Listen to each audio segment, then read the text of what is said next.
All right, we are now live. Y'all ass was hilarious, kid. Just want to say, because he definitely went in this bag and broke it down. Shout out to Q.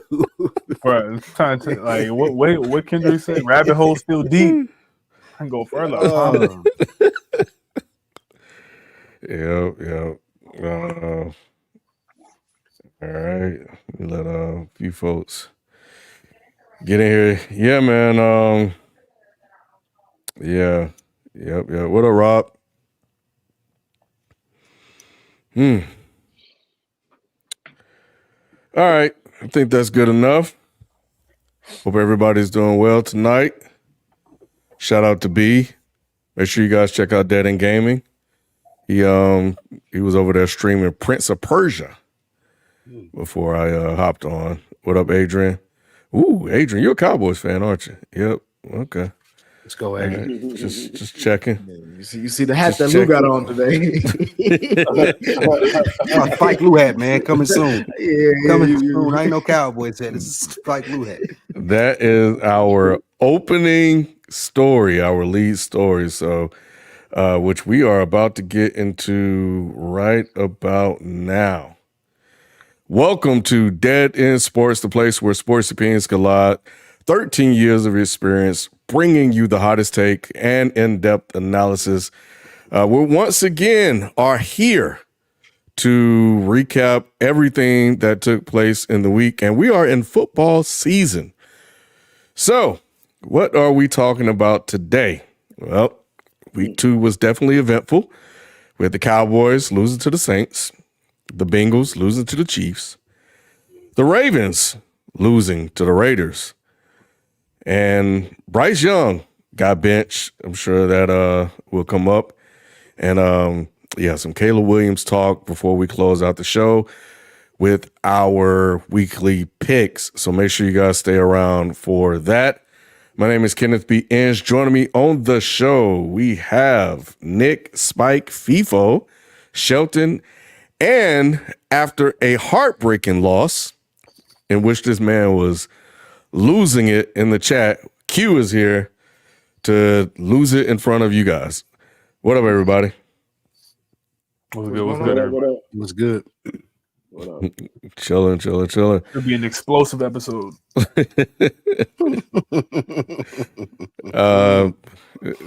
Yeah. No Diddy lubricants. No winners on here. Is No, Diddler. no freak offs. No freak offs. Freak off supply. No freak offs for the explosive episodes. Nah, none of that. Justice for Bryce Young. Well, we'll see. Anyway, man, let's go ahead and get into it, man. Lou, you up first, bro. Hey,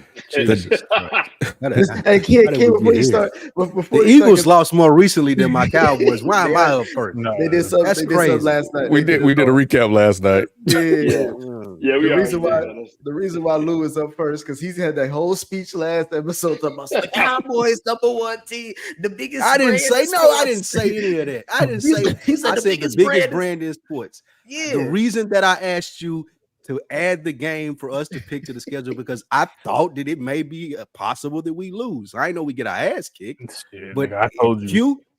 You didn't say that. But you did say that I was a reasonable Cowboys fan, and I was being one last episode. I knew this shit would happen. I told you don't let it happen, Spike. You let it happen, Yeah. but not Like like you're a this. delusional cowboy. Not like like I this. am not Spike. FIFO. Look, I didn't no. even pick us to win the division. Hey, Lou, who picked you to win the division? I picked the Eagles.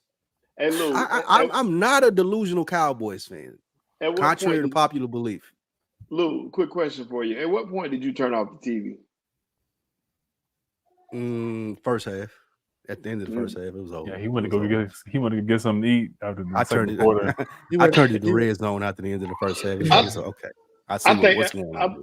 I think Alvin Kamara just scored again just now. They brought that nigga back from the dead. Where was he? For real. I didn't even know that nigga still I played. thought he was tired. Yeah. Well, yeah, let's go ahead and get into it, man. The Dallas Cowboys, Adrian Wells, took an ugly loss at home to the New Orleans Saints, 44-19. But this is about the Saints, man. We know what the Cowboys are. We know what the Cowboys have been throughout the last couple of seasons.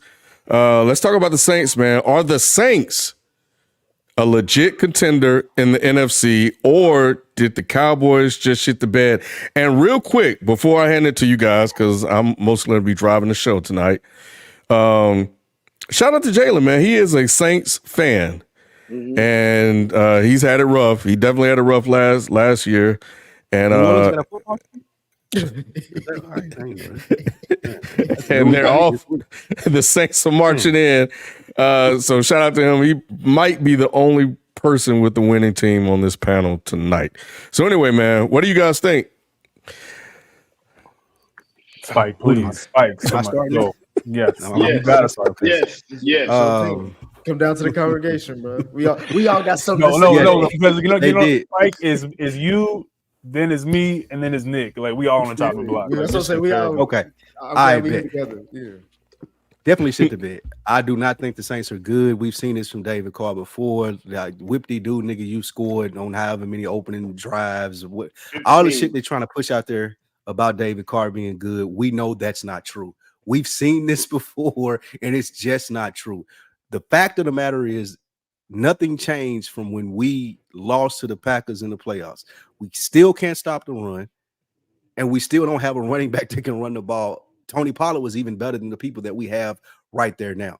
So if you can't stop the run and you can't run the ball, there's no way that you're going to win, because now Micah Parsons can't be effective, CeeDee Lamb can't be effective, and Dak Prescott just isn't good enough, which I've said throughout all of these recordings, FIFA, where you say I'm a delusional Cowboys fan. I know Dak Prescott isn't that dude. He ain't the dude that's going to save you in a victory like this, where he can, okay, I'm going to put the team on my back and we're going to win this game. He's just not that person, which is this crazy. Has nothing to do with Dak Prescott. It has everything to do with Dak Prescott. It has nothing to do with Dak Prescott. It has everything to do with him. And it's crazy. It's crazy that he's the highest paid defense. No, look, I already sent you that thing where Cam Newton was breaking down when you saw what Mahomes did and what Dak Prescott's numbers were. And they were damn near the same. This has nothing to do with Dak Prescott. Dak Prescott ain't gave up 44 points, bro. Dak Prescott ain't gave up damn near 30-some points in the first half. The reason that we as Cowboys fans are in flux all the time is because we know that Dak Prescott is only a little bit above average. He is never going to win you a football game.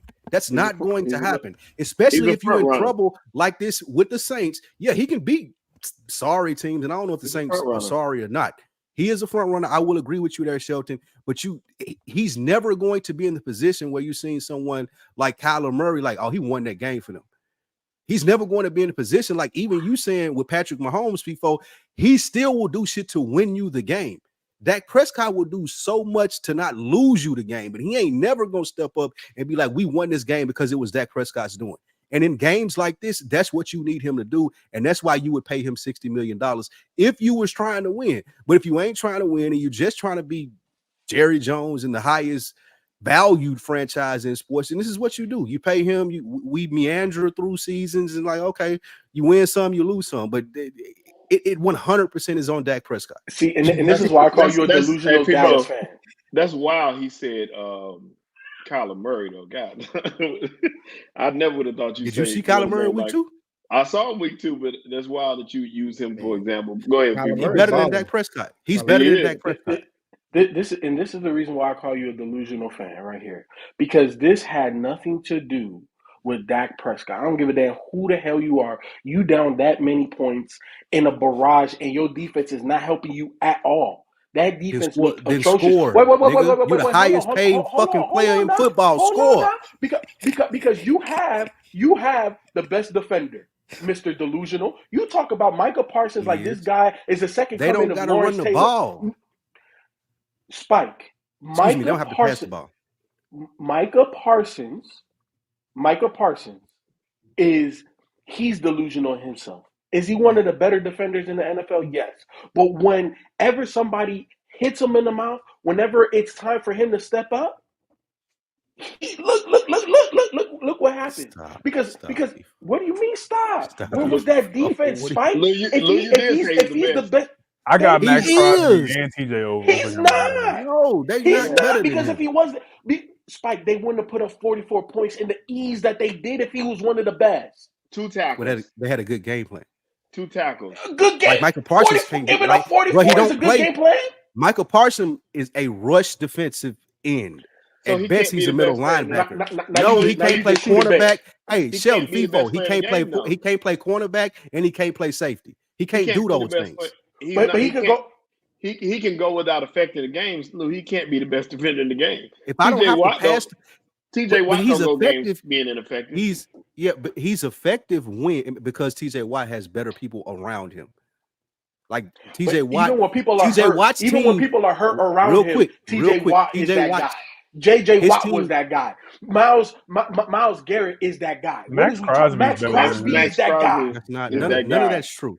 When Michael Parsons is in the position to rush the passer, he is the best person in football that does that.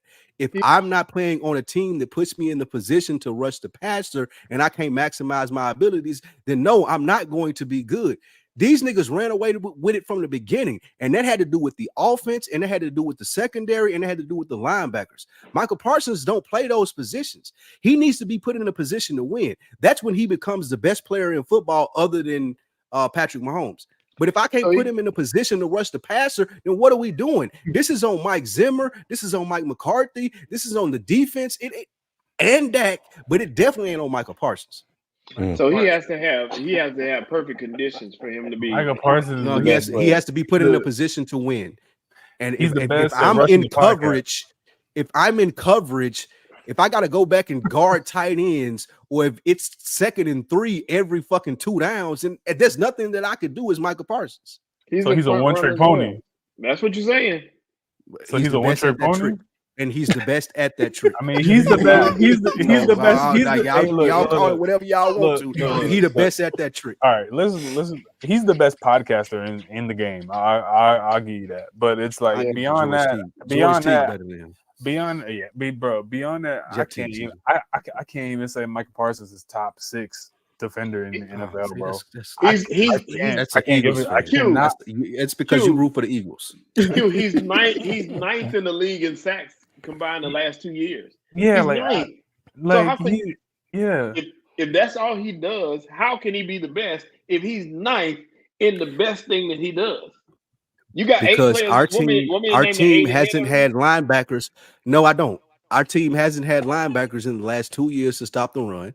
And he's never put in the position where he's doing what TJ Watt is doing, and that's rushing the passer, or Hutchinson, or anybody, or Bosa, any of those people that you're going to name. They're on better teams that put them in positions to win. Dallas ain't that team. Nick, you got Trey Hendrickson. Does he have a stellar defensive line around him? Trey Hendrickson. He does not. He got more sacks than Michael Parsons.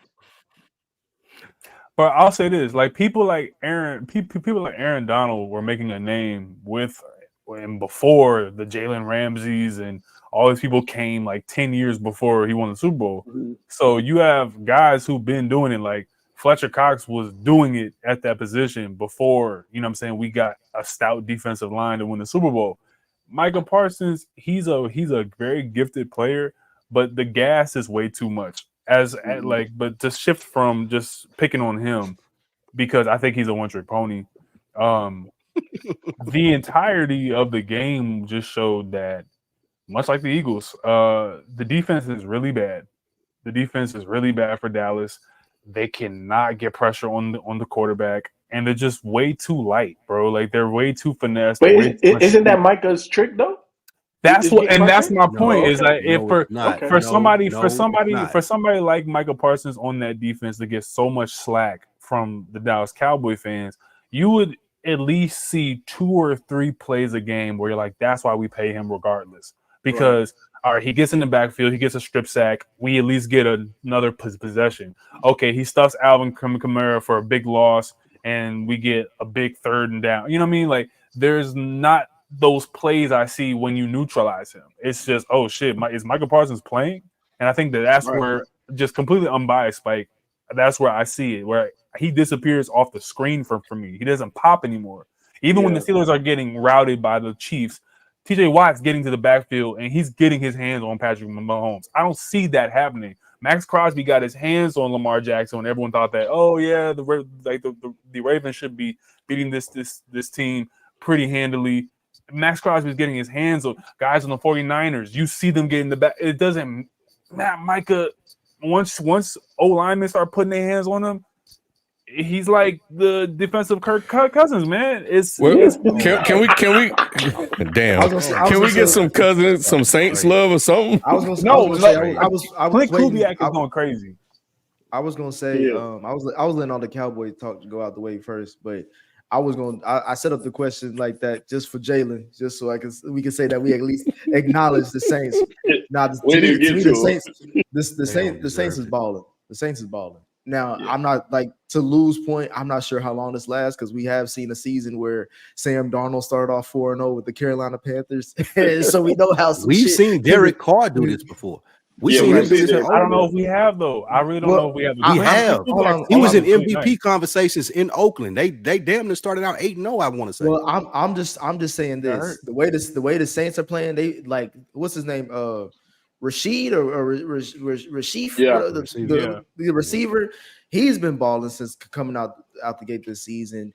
Like they said, I thought Alvin Kamara couldn't run no more because he was carrying QC on his back, but apparently he still got enough juice to get it done. But the Saints have been very impressive. Like I think they scored with on their like I think first, they don't first 8 possessions. Yeah, I think for the first 2 games, like they scored damn near on all their like. They have. First 15 they possessions, they've scored every time. So whoever's their offensive coordinator, give him a round of applause for right now. At least starting off 2-0, making us all question why we kind of underrated the NFC South because right now they're looking pretty good. They're looking a lot better than the AFC North, which a lot of people said was one of the best, if not the best division in football. So.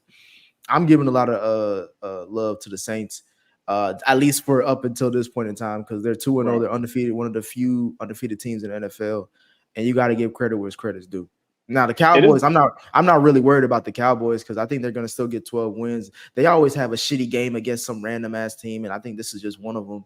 I didn't expect them to go undefeated, and I was just more surprised that they lost like this at home again because the last 2 games they played at home has been 40 burgers as far as a loss. This Saints team, they have a lot of elements to them that works well.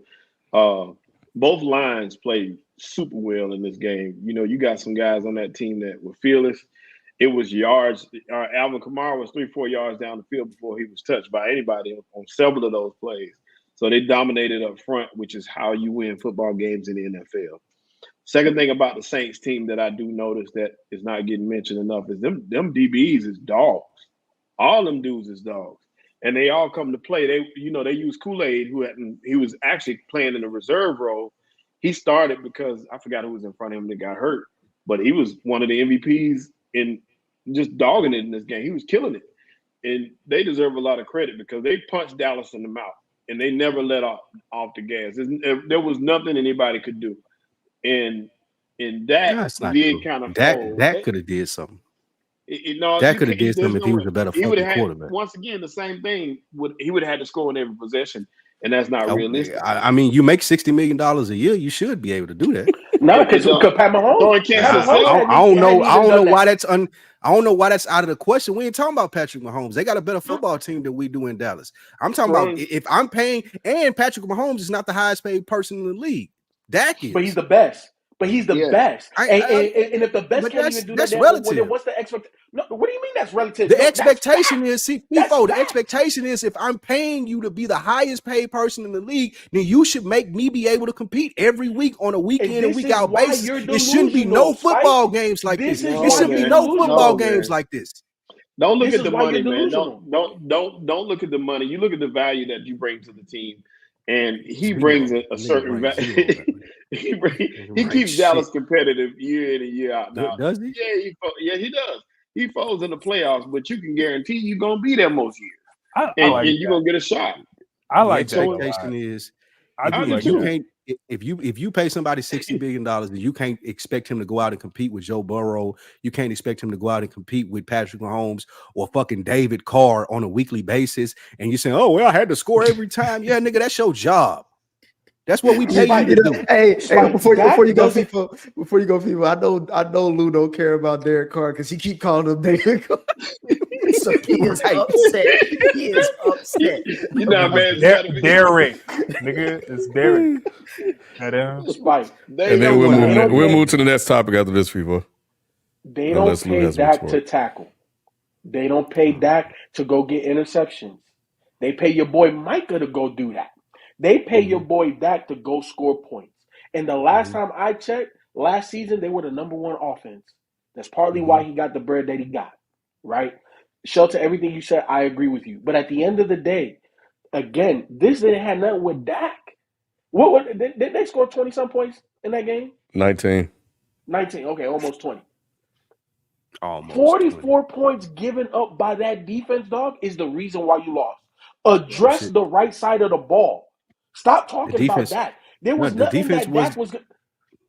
You're right. The defense had a lot to do with that. However, scoring 19 points against Derek Carr and the Saints is unacceptable.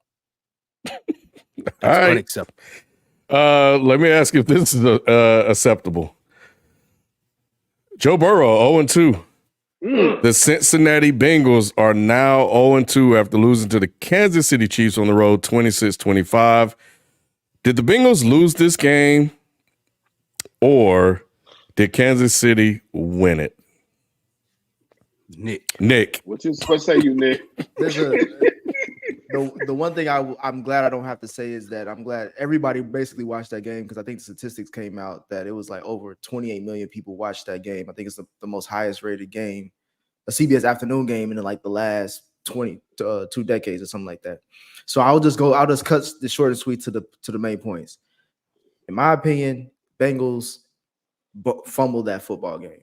That was the defense went from shit to sweet in 1 week's turn as far as they played Patty like I think the 2 games in Patty's career where he's looked the worst have been against Cincinnati. The year that the Bengals went to the Super Bowl in that AFC Championship game and in this game, because throwing for less than 160 yards and 2 to 3 interceptions, like that's I didn't even expect that out of the defense going into that game. So the defense put it on the offense. The offense just didn't get it done. The 2 plays that I call out is one, obviously the Burrow fumble, which some could argue was questionable as far as was he down or not, but it is what it is because we took back the lead after that time, after that fumble 6. And then, of course, the last possession of the game with the pass interference, it was a pass interference. I'm not going to be one of the ones that blames the refs. However, there was a play earlier that was exactly the same way that did not call when it was I think it was Rashee Rice. It was the exact same way with Cam Taylor-Britt. Like he jumped on him and blocked the ball down. They didn't call it a pass interference at that point in the game, but they did to end the game. So I just wish there was more consistency with the refs. However, what we always say is that you don't put the game in the refs' hands. You go win the game. There was just a lot of mental errors. The Jamar Chase yelling at the refs when it was a key third down that we needed did not help. And then the one thing I wish the Zach Taylor would have been expected was that 1 third down where I think the fourth, I think it was like 3 minutes left in the fourth quarter. Burrow has the ball, 3rd down. We know Steve Spagnuolo is going to do a blitz one of these days to get us off the field, and I'm surprised it just wasn't any pass protection, especially with how much we were using the tight ends that game to block an extra blitz or an extra person coming in to at least do like a quick dump off to get like at least a few more yards and see what happens. Maybe go for 4th and short. But for the most part, I did like how Burrow looked. He proved that his wrist is not an issue because he was throwing the ball down the field. It was just mental errors. I think it was mental errors. Nick, a couple of things. I feel like the Chiefs took this, and I'll get back to that. On that blitz that Spagnuolo had, it was that DB was nowhere near the line of scrimmage. So it didn't look or feel like a blitz. It looked like the rest of the coverage that they pretty much played the whole game. So that caught them by surprise. You know what I'm saying? It is what it is. But this game, to me, the Chiefs took it because there's only 2 ways that you win these type of games. Either you take it meaning like you just stomp on your opponent's neck and you make it like the Cowboys Saints game. It don't matter what the other quarterback does, you're going to take this L, or you have the ball in the end. And whoever was going to have the ball in the end was going to win this game because Burrow is that guy, right? I believe that Burrow was top 3, top 4 on everybody's list. Who did the top quarterbacks. And obviously number 1 on everybody's list. Huh? I said that list was wrong. Keep going on. Okay, whatever. And number 1 on everybody's list was Mahomes. And when you have that level of quarterbacking happening, regardless if they make mental errors, this, that, and the third, it comes down to who has the ball last. And Mahomes had the ball last, and they won. You know what I'm saying? That to me, that's the reason why I say Kansas City took it. Were they fortunate on that call? Of course, but it was what it was. But whoever had the ball last was going to win this game. And for me, I see the comments they talking about Save a Joe, Captain Save a Joe, whatever the fuck. Yeah. I think it's hilarious. My thing is though is again, I say the arrows were on the Bengals because if Joe, like Ken called it out last week as far as his fumbling issue, which seems to be already starting the season. If he doesn't fumble that ball, or if he at least takes the ball going down, that's not 6 points going that way. That's something that has nothing to do with Patty. That's on Joe.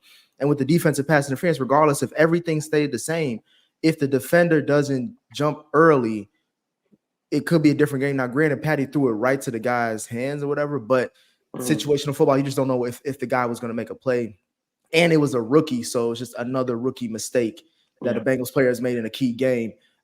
That's where I'm focusing on the Bengals issues, not more because to me, defensively, they handled the Chiefs. Like they couldn't handle Trey. They couldn't handle Trey Henderson. Henderson was getting held, pushed. Like there were so many calls that could have been made. Again, looked better than Micah, didn't he?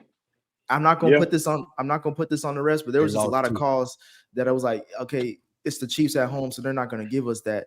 But at the end of the day, it was like, bro, you just can't beat yourself. It's always like you just can't beat yourself. And even with Joe Burrow, the same way I came at Jalen Hurts as far as losing the Super Bowl with that fumble, Joe lost us his game with that fumble. He even admitted it in the post game. But there were some times, bro, like that throw he had to Mike Gesicki where he literally just dropped it right before the fumble. It's like we don't have that fumble if he catches because that's an easy first down, and we're moving on to the next play.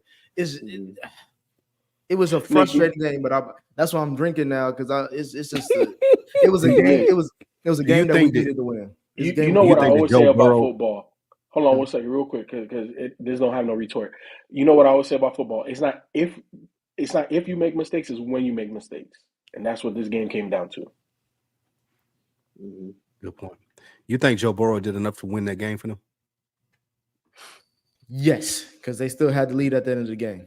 If it wasn't for that's the difference between elite quarterbacks and Dak Prescott. He did enough to win that game. Dak Prescott did not do it, but he did enough to win. When you vote confidence in somebody like a Joe Burrow or Patrick Mahomes or the elite quarterbacks in this league, it's just put us in a position to win. Joe Burrow did that. Well, Lou, here's the thing. Dak put you in position to win the game, the first game, and they won it. Joe Burrow did not put them in a position to win the first game. Joe Burrow did put them in a position. I want to hear your talk.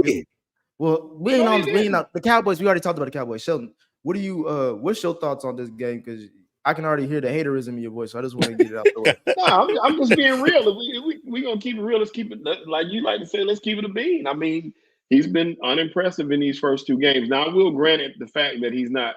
Chase is not looking real good, but at the same time, is that Joe Burrow? Is that Chase? So it's looking like he's keying this game. He threw to his tight ends a lot, which is it worked to a certain degree, but like you said, the defense stood up. So he could not have done enough. Either he didn't do enough to win the game, or the defense didn't show up. And I think your defense showed up. Maybe that was the game plan to throw to the tight ends as much as they did. That was the game plan. I said he put them in position to win. Like even with Joe Burrow and how you're saying that he performed, still at the end of the day, that you could see the Bengals winning this game. And that's the difference between a great quarterback like Joe Burrow and someone like Dak Prescott. I don't want to go back to the Cowboys, Nick. I understand. But that, like, Joe Burrow is that good. Like, even with all the shit that happened with them that they were going through in this game, he still put them in the position to win this game. If it wasn't for a bonehead penalty by Jamar Chase, they probably could have won. But Lou, what I'm saying to you is this: Dak did put you in a position to win a game before. You're 1-1. They're 0-2, so you can't really. I mean, it's week to week, but Sheldon, it's the but same I'm just thing. saying. It's the same thing that we talk about with the Super Bowl that just happened this past season with the 49ers. When Brock Purdy went off the field, they had the lead. It's now on the defense to, like, if I'm gonna commend the defense for most of the game, and that was a great pick by Cam Taylor. Yes. Man. I remember I told y'all he was on my list. He was on the list because he was talking shit about Worthy, and he was right on Worthy. He got burnt by Rice, but he was right on Worthy. Worthy can't do shit but run fast, and he locked his ass up. But I will. What I'm saying, hold on, real quick, is what I'm saying is, like, again, it was a rookie mistake because, like, again, if that ball gets batted down and that was 4th and 16, so that's initially ends the game. We're not talking about Joe Burrow's issues like we're talking about it now, because obviously that fumble 6 is what cost us the game. True, on Joe Burrow, but at the same time, they were still in the lead with the last minute 30 left in the football game. All they had to do was just play good defense, which they did up until that point, up until that last penalty. Like, if we don't get that penalty, we win the game, and we're 1-1, just like what you were about to say with what other team with the Cowboys. Right. Hey, something funny I saw that they said was after that pick, because I thought, I was like, that's the pick of the year. And they were talking about John Madden saying they had so much stick 'em on them gloves. Soon you're gonna be able to catch it without even your hand being in the glove to catch the ball. So I'm like, man, that just ruined it for me, because I'm thinking, man, these dudes is making plays, and I forget they do got stick 'em in them gloves, and it's easier to make a catch like that when it's just gonna stick to your hand. To me, if that's the case, then we'll see a lot more catches like that. I ain't see the DB make a catch like that in a minute. Right. I feel especially against Patty. That's all I'm saying. Yeah. Random stat real quick. Bengals stat, because it's Nick's team, so you throw these in here every once in a while. From Joe Burrow's rookie season to today, the Bengals are 14-17-1 in the months of September and October, 13-7 in the months of November and December, and 7-1 in January, which includes the playoffs.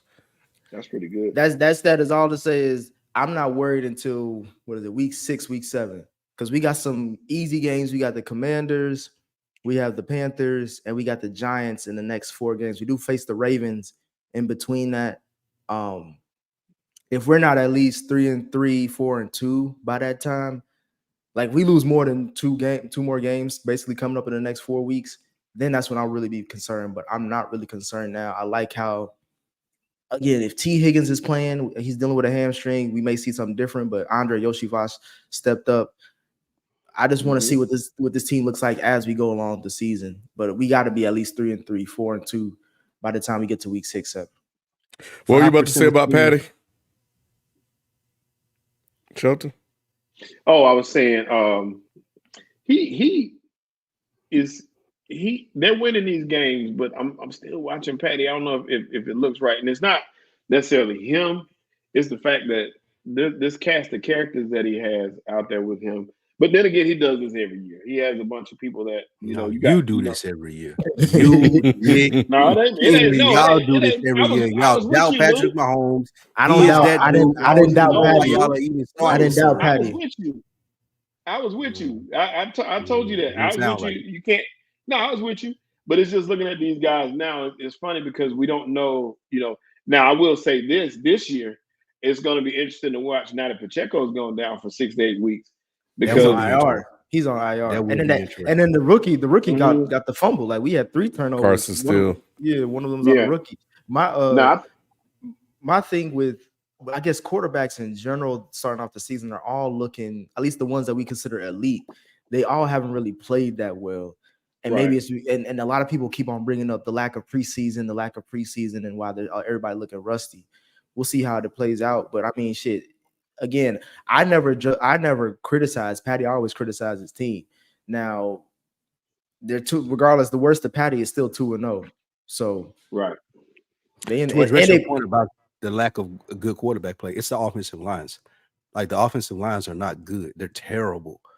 Like, it goes back to college. They're not being taught the right way to block, especially pass blocking. And it's so different than it is in college from the NFL. So now you're getting these things where, like, even good quarterbacks are not given enough time to be able to make the right decisions and make the right plays that they've been installed in the offense. Offensive line play has been atrocious in the NFL over the last 2 weeks. And it's funny. Yeah, y'all are right. They are bringing back Kareem Hunt. He's signing Kareem Hunt to the practice squad. I was going to say that, it would. I was thinking like that's the obvious choice, seeing as how he's been there and had success in the past. Not the same thing, but it still be better than Zeke going to Dallas. You're right. Tom Brady was saying something similar.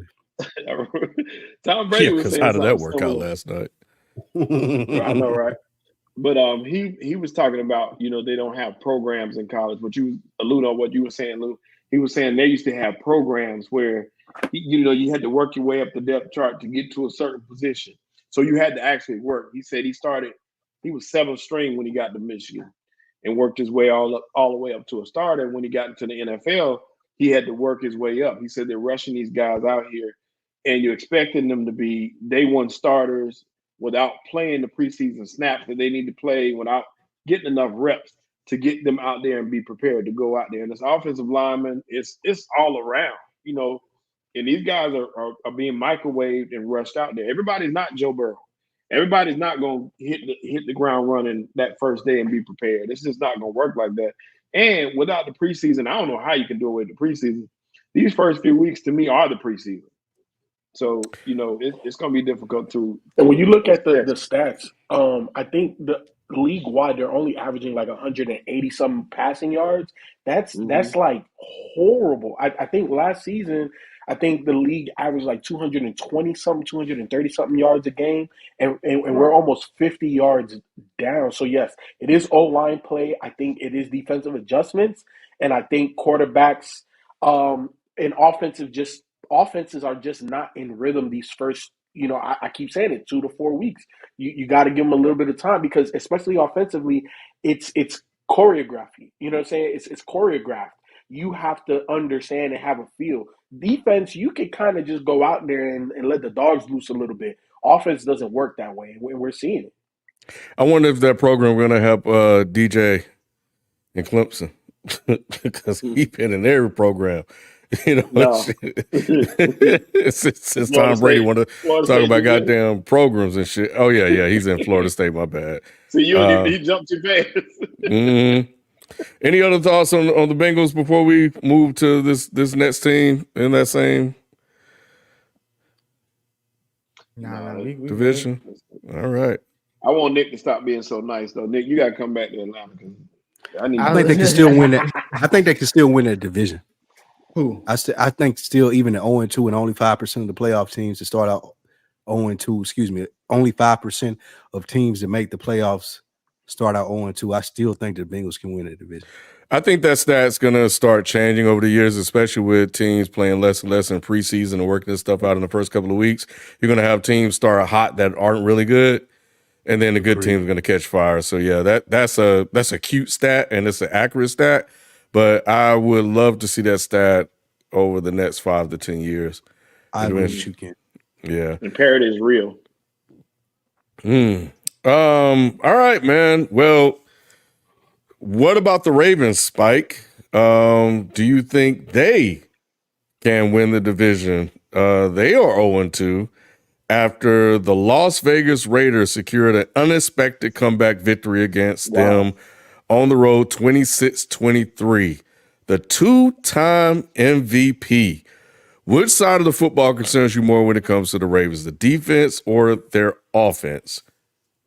The defense. They lost Patrick Queen to Pittsburgh over the offseason. The Ravens could easily be 2-0 and we not having this conversation, but that's not the case. I don't know if there is a path with John Harbaugh's offense and what they do offensively for them to turn it on. Like now they're 0-2, they working their way out of a hole. And they in one of the hardest divisions in football. The Steelers are 2-0. The Browns are, the Browns are the Browns, but they can beat you on any given week. And then you still got the Bengals and Joe Burrow. I don't know, just because of the division that they're based in, if they can bounce back from this. 0-2 is a big hole for them, especially for someone like Lamar. Like, it looks good and it's supposed to work every week, But if the most dangerous offensive weapon that you have is Lamar taking off and running, I don't know how effective that can be as far as you going a long way in the playoffs or like he can win MVPs doing that because he's going to look great. But as far as my team winning games and going to the Super Bowl, which what we expect them to do based off of last season, I'm not sure that can happen. There should be genuine concern in Baltimore. All I know is that Lamar wins damn near 70% of his games, right? So if we're talking about wins and losses, to me, it has nothing to do with the defense because, yeah, they lost Patrick Queen, but they got Roquan Smith, and Roquan is better in every single way, which is why they let Patrick Queen go. They also have another linebacker that's up and coming, Trenton Simpson. You know what I'm saying? So I think they're fine at the linebacker. I'm not worried about their defense. I'm worried about their offense. And the reason being is you go and get a guy that's widely considered a top 5 running back still, and he's not getting touches. Not even getting touches. He's not even on the field, right?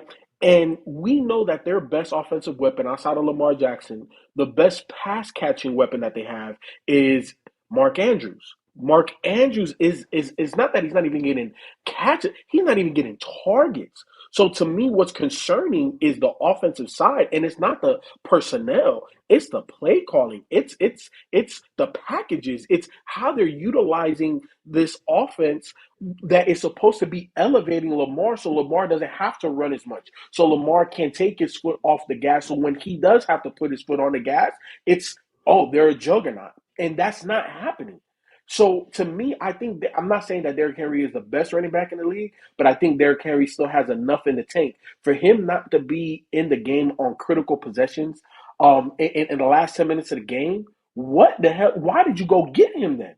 Why did you sell us this bill of goods He had to 20 to rushes for 80 change this yards team? this week. He was good I this understand, week. but he's not in there when you need him to be in there. He's not in there in those short packages. He's not in there, fourth and shorts. At the end of the day, my thing is the offense doesn't look as explosive as we thought it should be, and that's what's concerning to me. It's the play calling and it's the execution on offense. They had this game. They had this game won. There's no reason they should have lost this game after pep talk from Devontae to those guys. Man, they came out and Gardner Minshew turned up down the stretch, and they couldn't keep up. I think what they're going to have to do is rely more heavily on the run game. Get Isaiah Likely involved even more because Mark Andrews is not he the biggest receiver. Looking right, and he's not looking to form. And keep those other guys going. Keep Lamar being Lamar. He knows how to win. We've seen him do it with less. So I think it's very important to establish the run. You got one of the best running backs in the league still to this day. Season wise, I'm not worried about the Ravens. I think there's even at 0-2.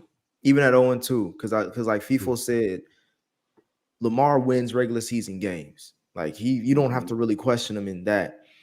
My thing is more long term. It's like this team has really started to lose its identity ever since that AFC Championship game, because they're not really doing anything great like they did last season. Like defensively, they getting carved up. If you get carved up by Gardner Minshew, now granted, I know he was a Pro Bowler, I think last season, but I feel like they just be throwing that, they be letting anybody in there for those games. But to get carved out by Gardner Minshew in the second half like that, especially when they were up at one point in the game, 23-13, that just seems like what's going on defensively. And then offensively, I think they only ran the ball with maybe 5 to 8 times that second half or something like that. Like, to FIFO's point, I do want to see more Derrick Henry. Like FIFA, we play Madden, and you you're not shy about running the ball with Derrick Henry like that. So it's just like I'm kind of wondering where, what is this offense identity? Like you can't tell me what this offense identity truly is, because they don't have any pass catchers to say this is a passing offense. Lamar has shown us so far this season and going back to late last season that he's not the passer that can, like Patty, where he can make guys get open or throw the ball to where there's no way for them not to catch it. And with Harbaugh, to me, again, this is why I had him top 10, but he's literally at number 10 for me. I need to see more from him as a head coach. Like there's just when you say more, what do you mean though? I need to see more as far as like game plan wise. Game plan wise, what are we trying to do for this week for this team? What do we do well? And let's emphasize on that. Baltimore is known as a defense run game, but they, again, like I mentioned, so far this season, they have not looked like that.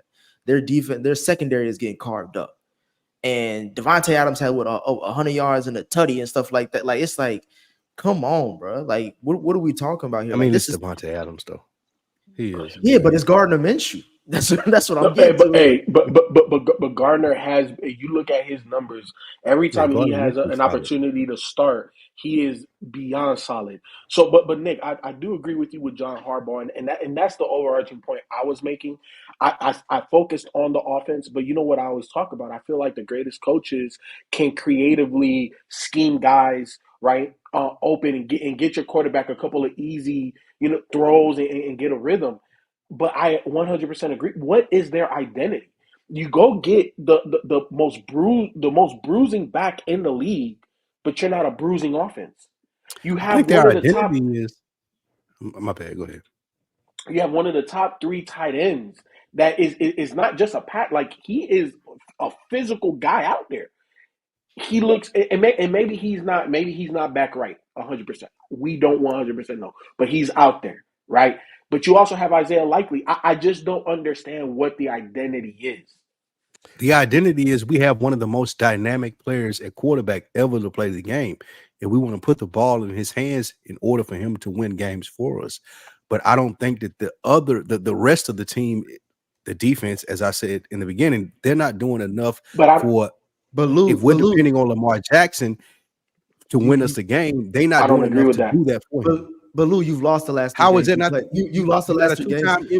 You lost the last 3 games trying to do what you just said by overutilizing Lamar and not really having identity. It ain't like, but it's not like a Dak Prescott situation where you get blow out 44-19. Like they were in both of these games. They could have won, bro. They could have won both of these games. They lost one game by a total. And I just told you the Bengals could have won 2, but they didn't. So we got to go off with the record that they got.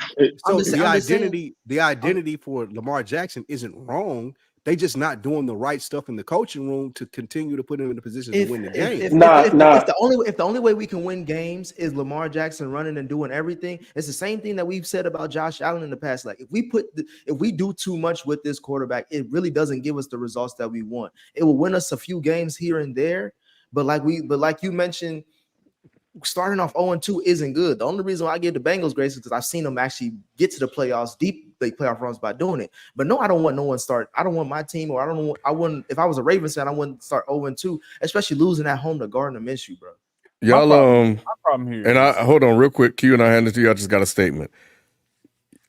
I just want to point out the Ravens can legit be 0-4.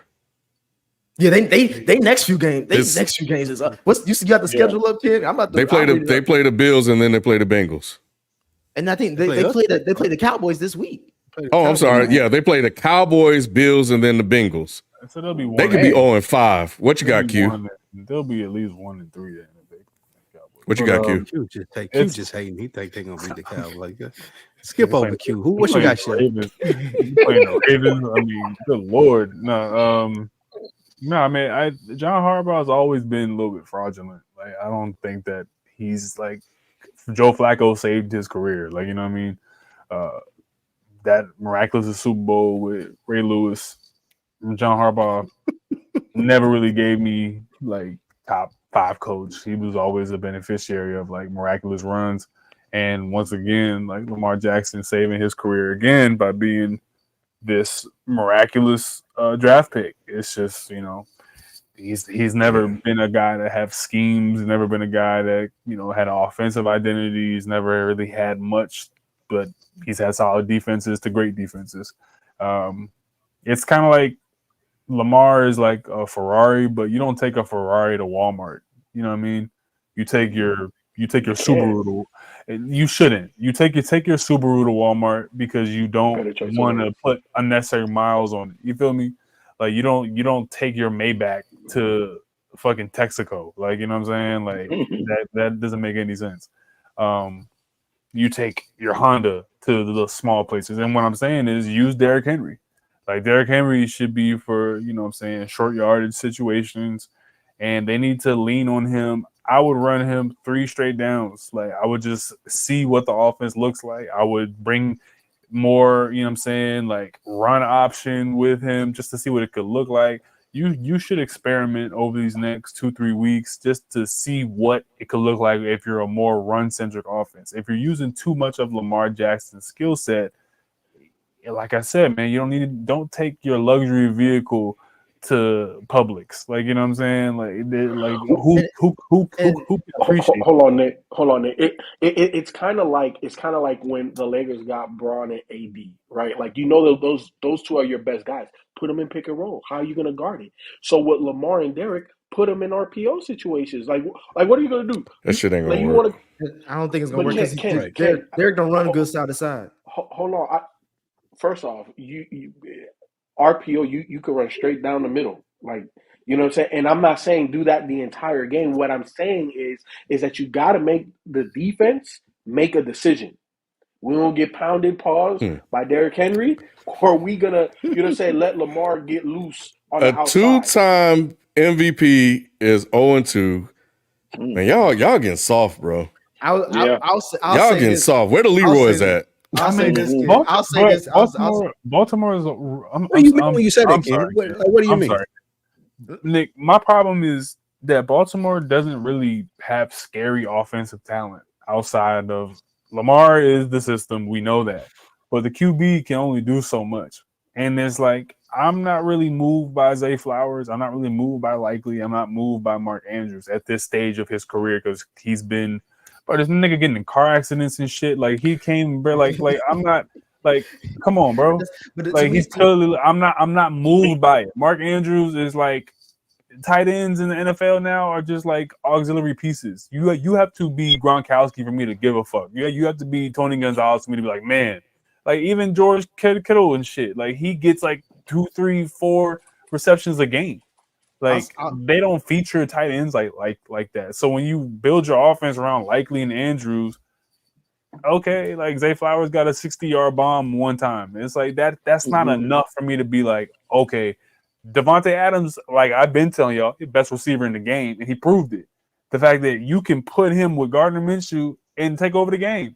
Crazy catch radius, crazy route running, crazy ability.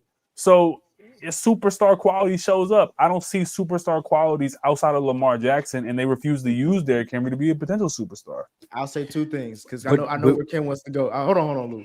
The first thing is, no matter the one thing I'll give Kyle Shanahan credit for is as much as we talk about Debo, Ayuk, George Kittle, and whoever else, when it comes down to it, they are a run-first team. They running the rock. Like you saw the first game out the week with the Jets game. They was running the rock, and that was without CMC.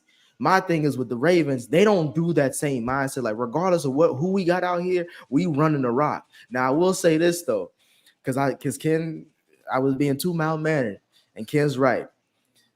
The last time I checked, FIFA, Lamar Jackson got paid. Did Lamar Jackson get paid? So he get paid a lot of bread for a 2-time MVP. I tried to say something that first week when I was talking about those open throws he missed. And now when you up by 10 points at home and you somehow, some way lose that game, I'm sorry, bro.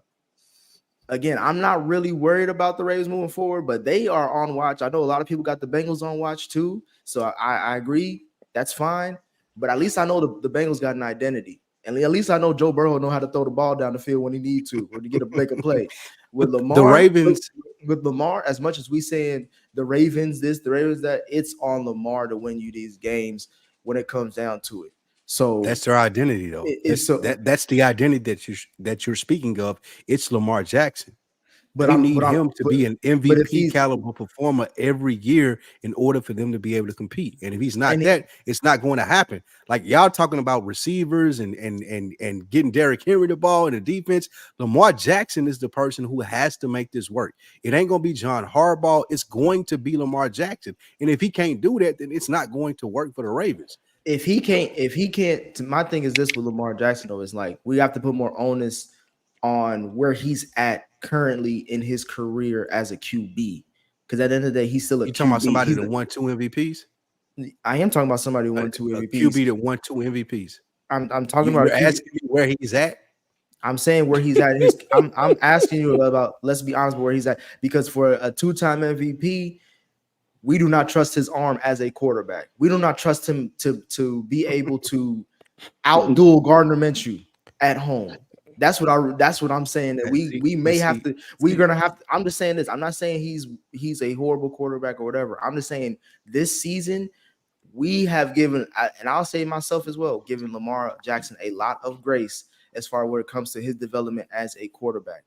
So now that he's already paid and he's a 2-time MVP, like you said, Lou, so you're going to continue to give him more rope as far as grace. This season, we gonna see how much that MVP means coming out of this 0-2 hole. I'll say this real quick, Chill, just real quick. The Dak Prescotts, the Joe Burrows, all of these people, they have these weapons like CeeDee Lamb. They have a Chase. They have these people, and we're expecting Lamar Jackson as a black man. Oh, you just got to do it by your motherfucking self. Like, he ain't got none of the shit that any of these other people got. He made likely the dude that he is, and we still expecting. My response to that, Lou, is that if he won 2 MVPs, how did he win those 2 MVPs? You can't have it goddamn self. That's the problem. No, my saying is you can't have it both ways by saying that he ain't got no help, but he somehow won 2 MVPs. So he's Lamar Jackson. I mean, that can't be true, though. He's that good, man. I'm gonna get a censor button. Every time he say that. For every time he even looked like he about to say the Dak or the Cowboys or Dallas. We gonna beat the head. That's what I was about to say. I'm surprised he ain't saying nothing about Dak. It was 44-19. I'm sorry. I can't. Like, no, but like, $60 million. But look, that's how good Lamar Jackson is, and we don't want to give him credit for that as a quarterback. Nick, you're saying that he should measure up to all these people and do these things. He got a terrible coach in Harbaugh. He don't got no other people out there like any other top quarterbacks. He still won 2 MVPs, and when he's 0-2, people look at him like, oh, it's Lamar Jackson's fault. It's not. He don't got any of the other things that top quarterbacks have in the league. He don't got a good coach. He don't got good receivers. Harbaugh went to the AFC Championship. They went to the AFC Championship last week. Last year, didn't they? It wasn't just because of Lamar Jackson. It wasn't because of Harbaugh, though. Bro, they went and got Derrick Henry and they 0-2. That defense was a top 2 defense. And they not running the ball with him, and they lost the best player on the defense in Patrick McQueen. He's not. And they got Roquan Smith. He's the best player on that defense. And they still are asking Lamar Jackson to do everything. Jordan House, Patrick Queen as a best player. That's funny. That's why they let his ass go. Happy Tuesday, fellas, but I can't blame Lamar after especially the last game. Harbaugh is holding us hostage, and our line had Crosby over for dinner. Bro, anybody with a brain can see that, like, it's not Lamar Jackson's fault, bro. Like, Lamar Jackson is the entire fucking team. Like, he's nigga Superman out there, and they like what do y'all expect him to do, bro? Like, how many years we've been saying this for how many years straight? I feel that, y'all. Whoa. Hold on. Here's the thing. Here's the thing. John Harbaugh Ravens fans, please chime in the chat. I've been watching AFC North for the last 20-some years. John Harbaugh been doing this bullshit with Baltimore's offense. He's always banked on a defense to get them over the hump. They had Anquan Bolden, Ray Rice, and Joe Flacco, and Ravens fans were complaining then about John Harbaugh. It's him, bro. It's him, and it's only because of miraculous seasons where the power went out in the Super Bowl, and then they didn't call a fucking pass interference that John Harbaugh still has a fucking job. And then goes on losing season after losing season after losing season with the same problems, not investing in the O-line, not investing in weapons, not getting a QB, and then out of nowhere, hey, maybe we should draft that Louisville kid. And then he becomes nigga Superman, and now we're like, wait, why isn't Clark Kent saving the day? That doesn't make any sense. He has 2 MVPs. Thank you, Q. You can cry me a river with that shit. I'm sorry. You can't. How? You That's can't, not crying a river. That's context. No, Nick, you cannot give me, oh well, Joe Burrow on the team, and then be like, nigga, you got to go harder. No, bro, that's not cool. I told you, I didn't do none of that. That's what I'm saying. Like the thing I'm realizing that y'all not listening to me at all. I said the game was lost by the Bengals because Joe Burrow fumbled and it was the fumble 6. I literally have said that. Okay, but and I called out. Hold on. Before you, crazy. No. The tone shift is so crazy. Let me talk. Because on one side is he lost the game, and then there's Lamar Jackson. I ain't trying to hear none of that. No, nigga, I ain't trying to hear none of that. I didn't. I'm saying. Joe Burrow lost the fucking game. Lamar Jackson just won 2 MVPs. And then Lamar Jackson was a toe away from. Come on, bro. As much as we saying Lamar Jackson won 2 MVP, ain't never been. That was his first time in the AFC Championship game last season, and he's never been to a Super Bowl. Nick, because he's been hurt every fucking year. They had an O-line. They had an O-line last year, and they didn't do nothing. Oh no, and my thing is this. When we talk about Lamar, like Ken said, it's been years. When are we ever going to look at Lamar as the quarterback? What do you want him to do? He already did that in the AFC Championship game. He caught the ball. He fucking caught his own ball. What do you want him to do? What do you want Lamar Jackson to do? He literally caught his own football. Can I answer your question? He caught his own football. That's the offense that we're talking about. Can I answer your question? You asked me what else can he hold a 10-point lead? You want him to make the Raiders at home, bro? Let's key in on that exact point because there is a meme going around Ravens Twitter right now of all the blown leads of John Harbaugh's career of Cincinnati down 10, Baltimore 23, the Miami Dolphins 7, and then the Ravens up 20 in the fourth quarter, 20-7, and then they blow every single lead. This is not Lamar Jackson. This is John Harbaugh, and it's been his MO since Ray Rice was beating up girls in the fucking elevator. It has been happening, bro. It's been happening. They've been fucking up with the O-line. They have not been investing in wide receivers. So when you ask for the nigga who caught his own football in the AFC Championship game to do more, you sound crazy. And then Joe Burrow is, well, he fucked up and he lost the game. That's that shit we gotta stop doing, bro. Patrick caught his own pass too, but we gotta stop doing that, bro. I was gonna say this, Ken. Remember that the Chargers Jaguars game when the Chargers was up by 50,000 points and they still have someone lost it. Who do we come back and blame that game? Who did I come back and blame that game on? Trevor. I came back to blame. It was on Justin Herbert. Because Herbert, my bad, wrong game. If you have a lead, if your team is able to give you a lead like that, and you as a 2-time MVP cannot secure that, and as much as you say that this is all on Harbaugh for 9 blown leads since 2020. Being up by double digits as a quarterback, where does the responsibility lie on the quarterback? Because he was able to get you those leads. The quarterback got you that lead. Thank you. Given the lead, he got that lead, and it's your defense's job to hold that lead. Thank you. Quarterback's job to hold the lead. It's the defense's job. Like I'm just saying last Ravens defense is, but they can't hold a lead. Like what? Lamar got to suit up on safety too, nigga. The last game they had before the season started was the AFC Championship game where they held the Chiefs to 17 points. The defense in that team, and Lamar Jackson could only score 10 points, right? So we looked at that game, we critiqued that game, and the main thing we came back away was the game plan. Again, if you want to put all on Harbaugh, but you're saying two different things right now, Nick. When Zay Flowers, hold on, because Nick, you're saying two different things. I'm not saying two different. You're not letting me finish my point. You're not letting me finish my point. Before you say that, let me finish my point. The point is, the whole point of me saying is that we're looking at Lamar Jackson as a QB. The reason why we said the critique in that AFC Championship game was Lamar Jackson was trying to go throw for Patty, and he's not that QB. But they lost that game because they didn't run the ball. So it's like, okay, cool. Now going into this season, FIFO, last year we saw something that maybe is still going on to this year about them not having an identity. If you want to fire Harbaugh and say it's all on him, that's fine. But still moving forward, Lamar Jackson is more likely going to be a part of this franchise longer than John Harbaugh. So what I'm saying is that this season is where we're looking at Lamar Jackson because he doesn't have any more excuses because he had a stacked team last year and they lost. Where's the stacked team at? Wow, hold on. That's the biggest issue that you're coming up with, Nick. It's not a stacked team. It's not a stacked team. But what's wrong with this team? What's wrong with this team? Hold on. Oh my God! Let me address Nick real quick because they brought in Derrick Henry. Nick, you're making two different points that are not on the same playing field. Number one, if Lamar only can score 10 points, that's different than holding a lead. Shelton is 100% right. Holding a lead falls on the defense. The identity falls on the head coach.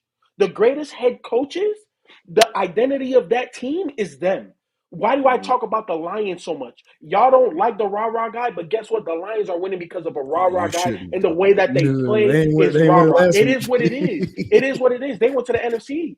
They went to the NFC Championship game. There was a year ahead. When we look at Andy Reid, as great as Pat Mahomes is, the reason why they are what they are is because of Andy Reid. And if you want to go back to his time with the Philadelphia Eagles, creative play call, dynamic quarterback, a running back that nobody gave any credence to, and all of a sudden he's a star in the NFL. You got 2 or 3 defensive guys that are stars. Andy Reid empowers his OC and his DC to be great. What we see from the Baltimore Ravens is nigga Superman, as Q done penned tonight, doing a whole bunch of stuff.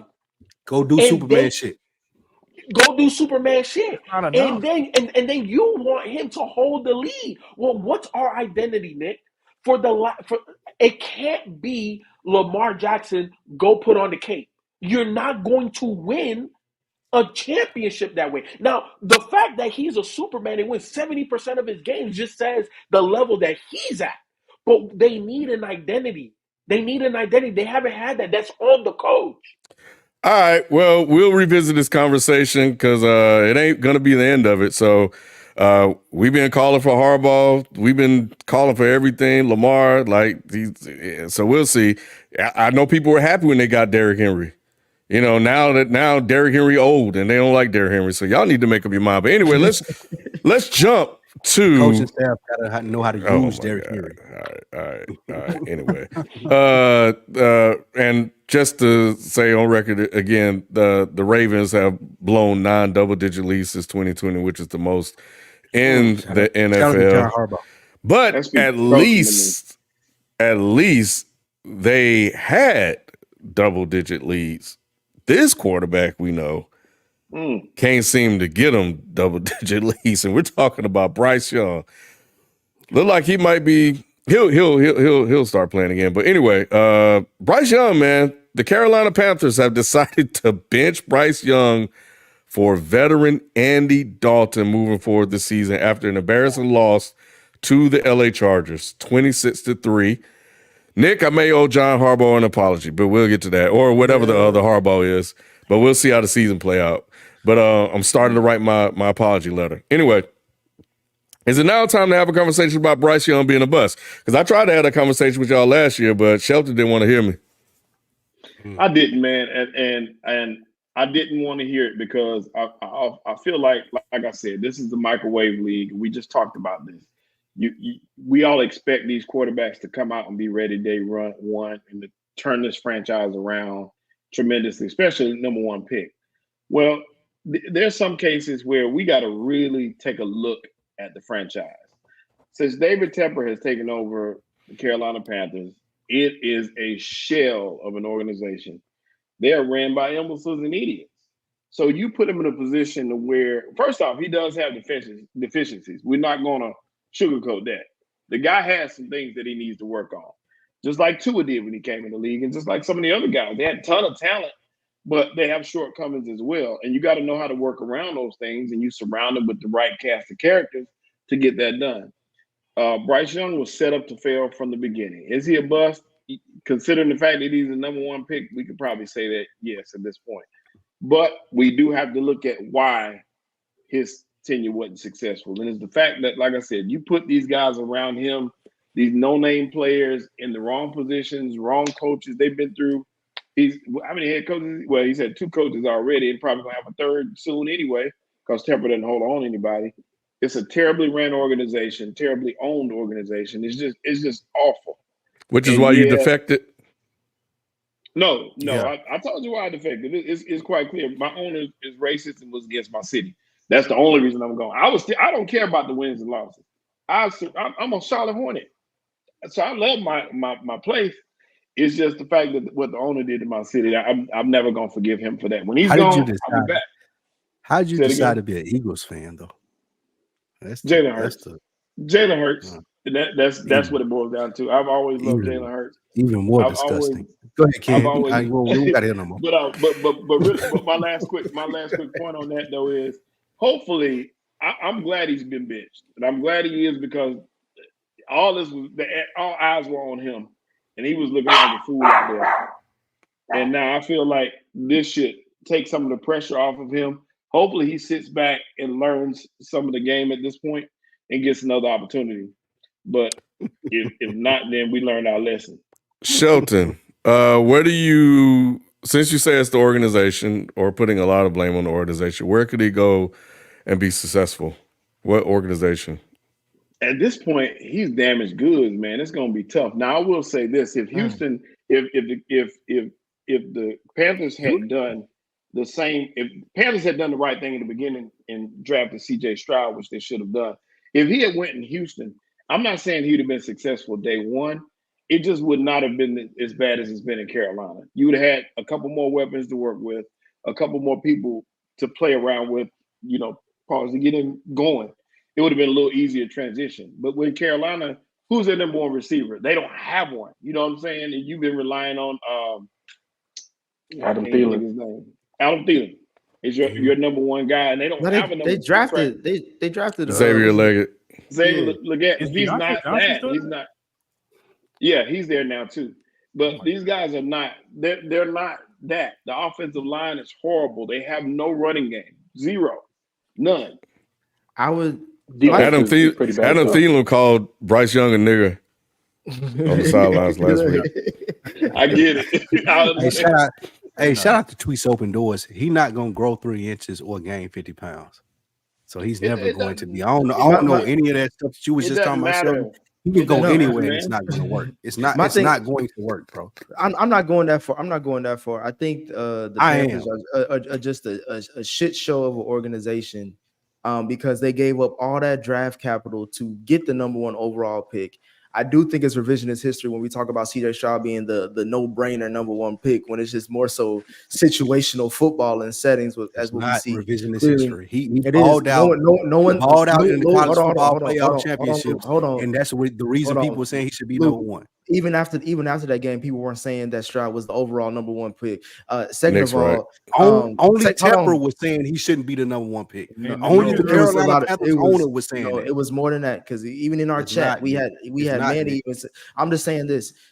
I don't see how any quarterback can be successful in Carolina when we're seeing literally over the last 5 years or so years. Sam Darnold, who was a top 2 pick, go there. Baker Mayfield was a top 2 pick, go there. And now we have Bryce Young. Sam Darnold is 2-0 with the Minnesota Vikings. Baker Mayfield seems like he is getting his whole second win in Tampa. And now we see how bad Bryce Young is. Like, it may be Carolina. Like, I don't know why. I don't know. Like, to blame. So you see Cam Newton be successful in Carolina as a that was before December. And he also had CMC and Steve Smith. That just shows you how good Cam was. Yeah, that's what I'm saying. We like Cam was the best thing that happened in Carolina since the Jake Malone days. That's a totally different organization, though. When Cam was there, it was not David Tepper's team. Mm-hmm. That wasn't David Tepper's team. Even in the times when they struggled, because Carolina has been bad in the past, but it's always been a plan. You always knew where they were going. It always made sense. This new regime does not make sense. And the owner and his wife rode around to these not training camps, but the pro days.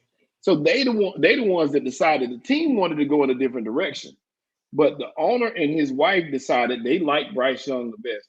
And Manny, by the way, Manny like Drake May. Y'all know Manny ain't with no black quarterback, but that was where they wanted to go. So they make decisions based off like they're playing Madden. That's how he runs the organization.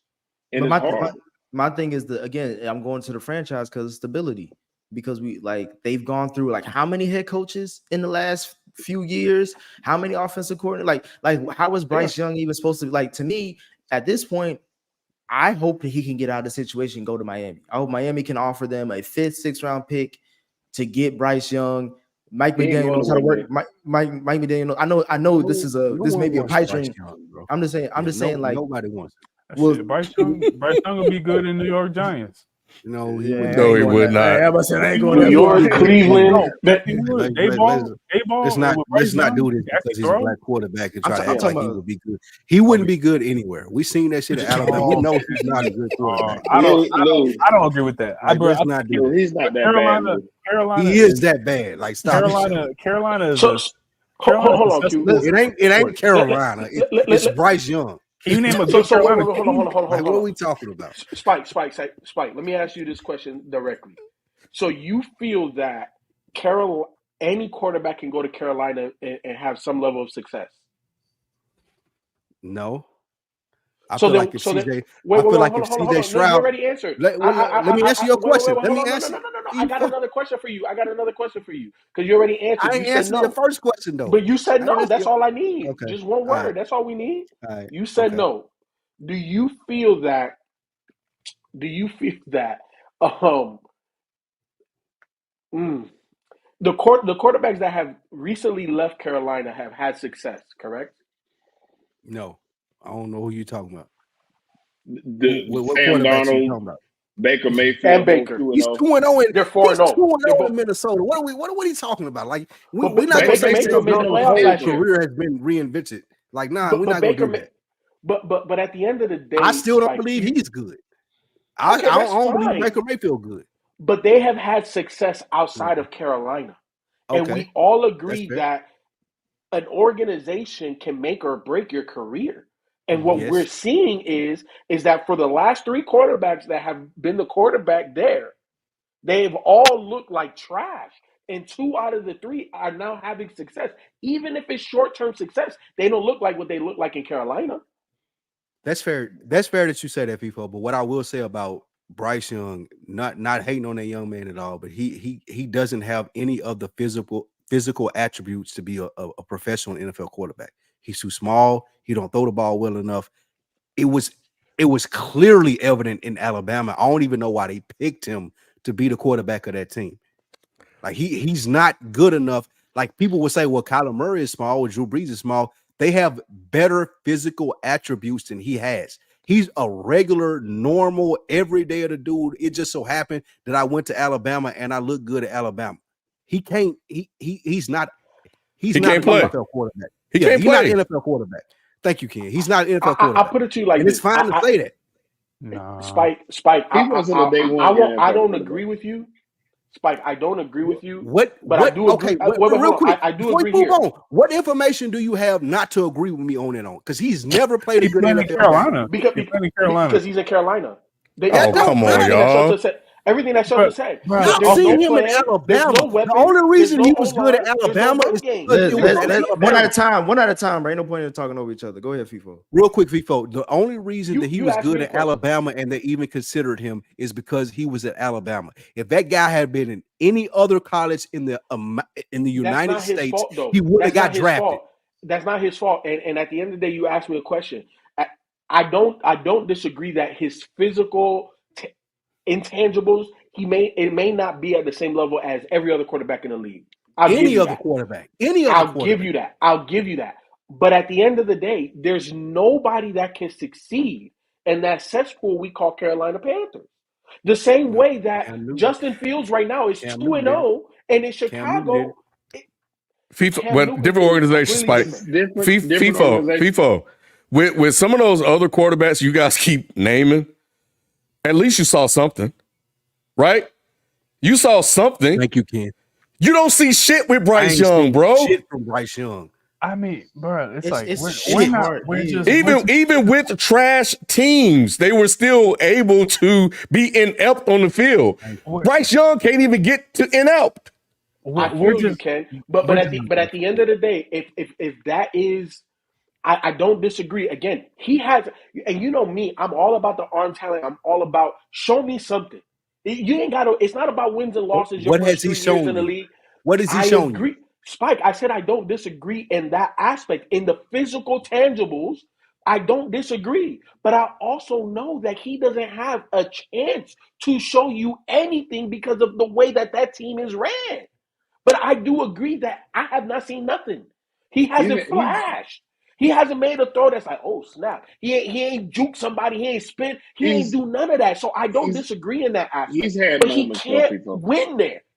He ain't had no moments. He's had moments. Dude, no, it's been hard. There ain't been no moments, bro.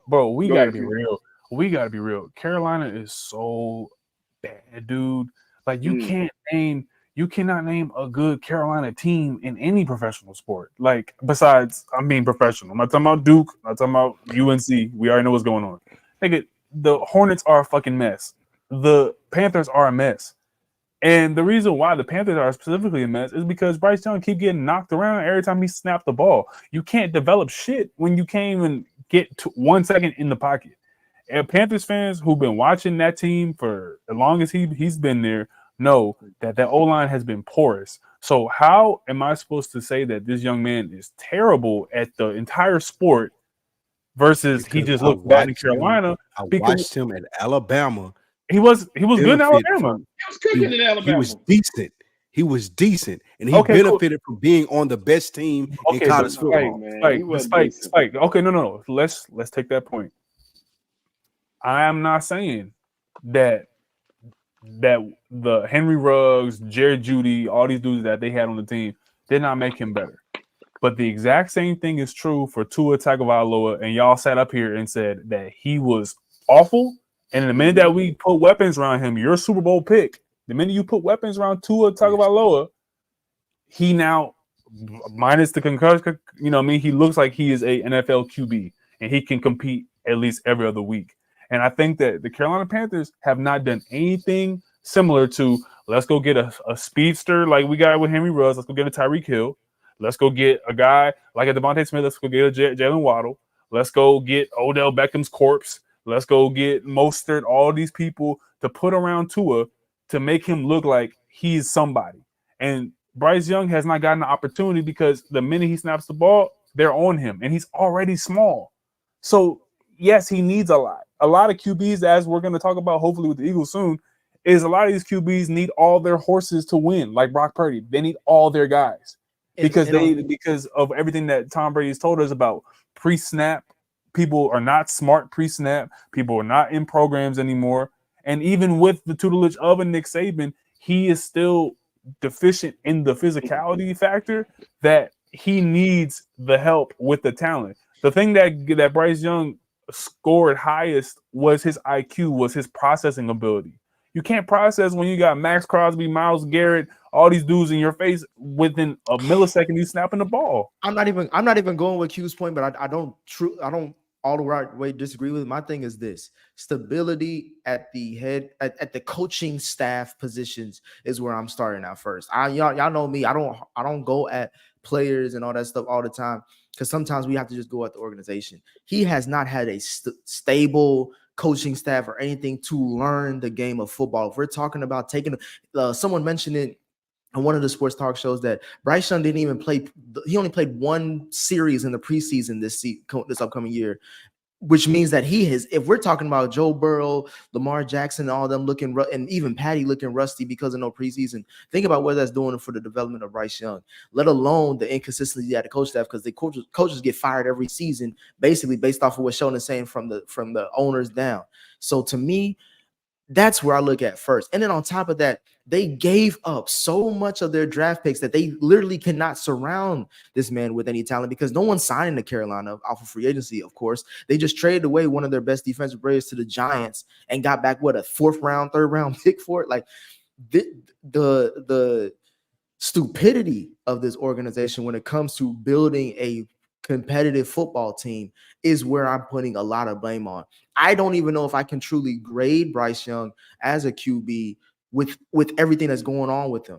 Like even with Caleb Williams, at least with Caleb Williams, there's a leg you can stand on, like trying to grade him as a QB to see what's going on because of the talent that surrounded him, because Chicago actually is trying.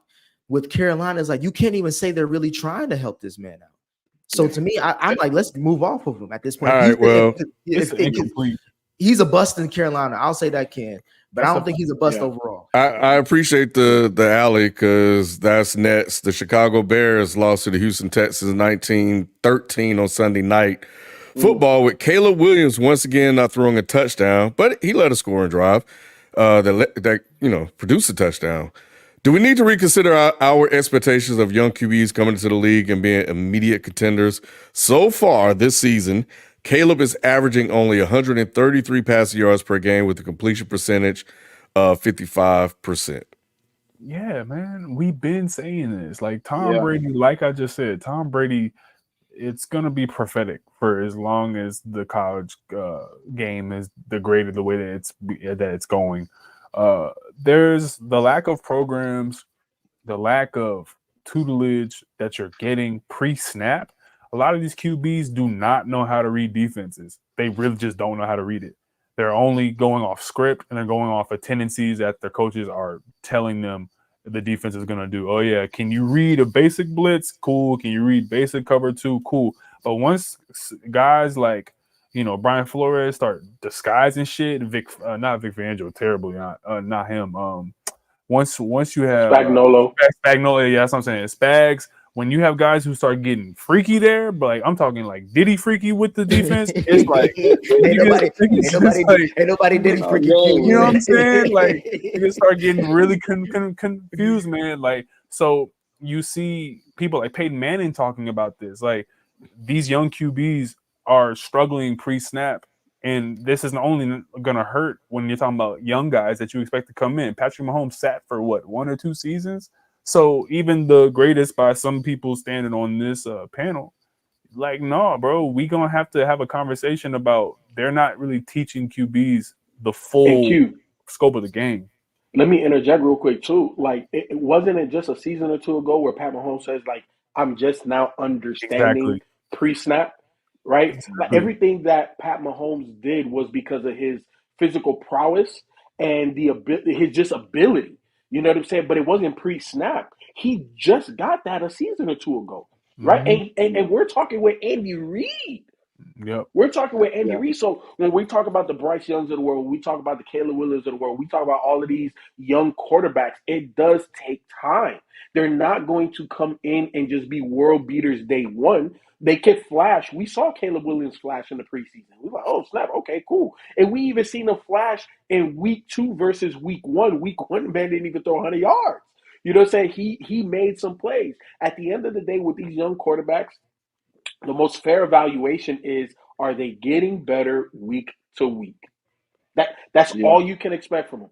Get better week to week and show me in a game maybe 1 to 3 times in a game. It's like, oh, that's the reason why we got him. Because I want to say early in that game, he threw a pass. It's funny, we didn't see that with Bryce Young. Hey, Ken, I was on that tip too. Ever. But early in that game, who's the guy that played wide receiver that is the announcer? Chris Collinsworth. Chris Collinsworth. He talked about how it was a pass that Caleb made that was on a rope, and it's like that's why you drafted him. Again, he's not going to do that all game. He's too young to get it. And then we also see young quarterbacks give them to about halfway through the season where it's like, okay, I can breathe. I understand what they're trying to do. Not saying, again, he's going to jump 10 levels, but he'll become more settled. We got to give these young QBs time. The expectation level coming in is too high. So going from 97 yards to 174, that's progress. That's progress.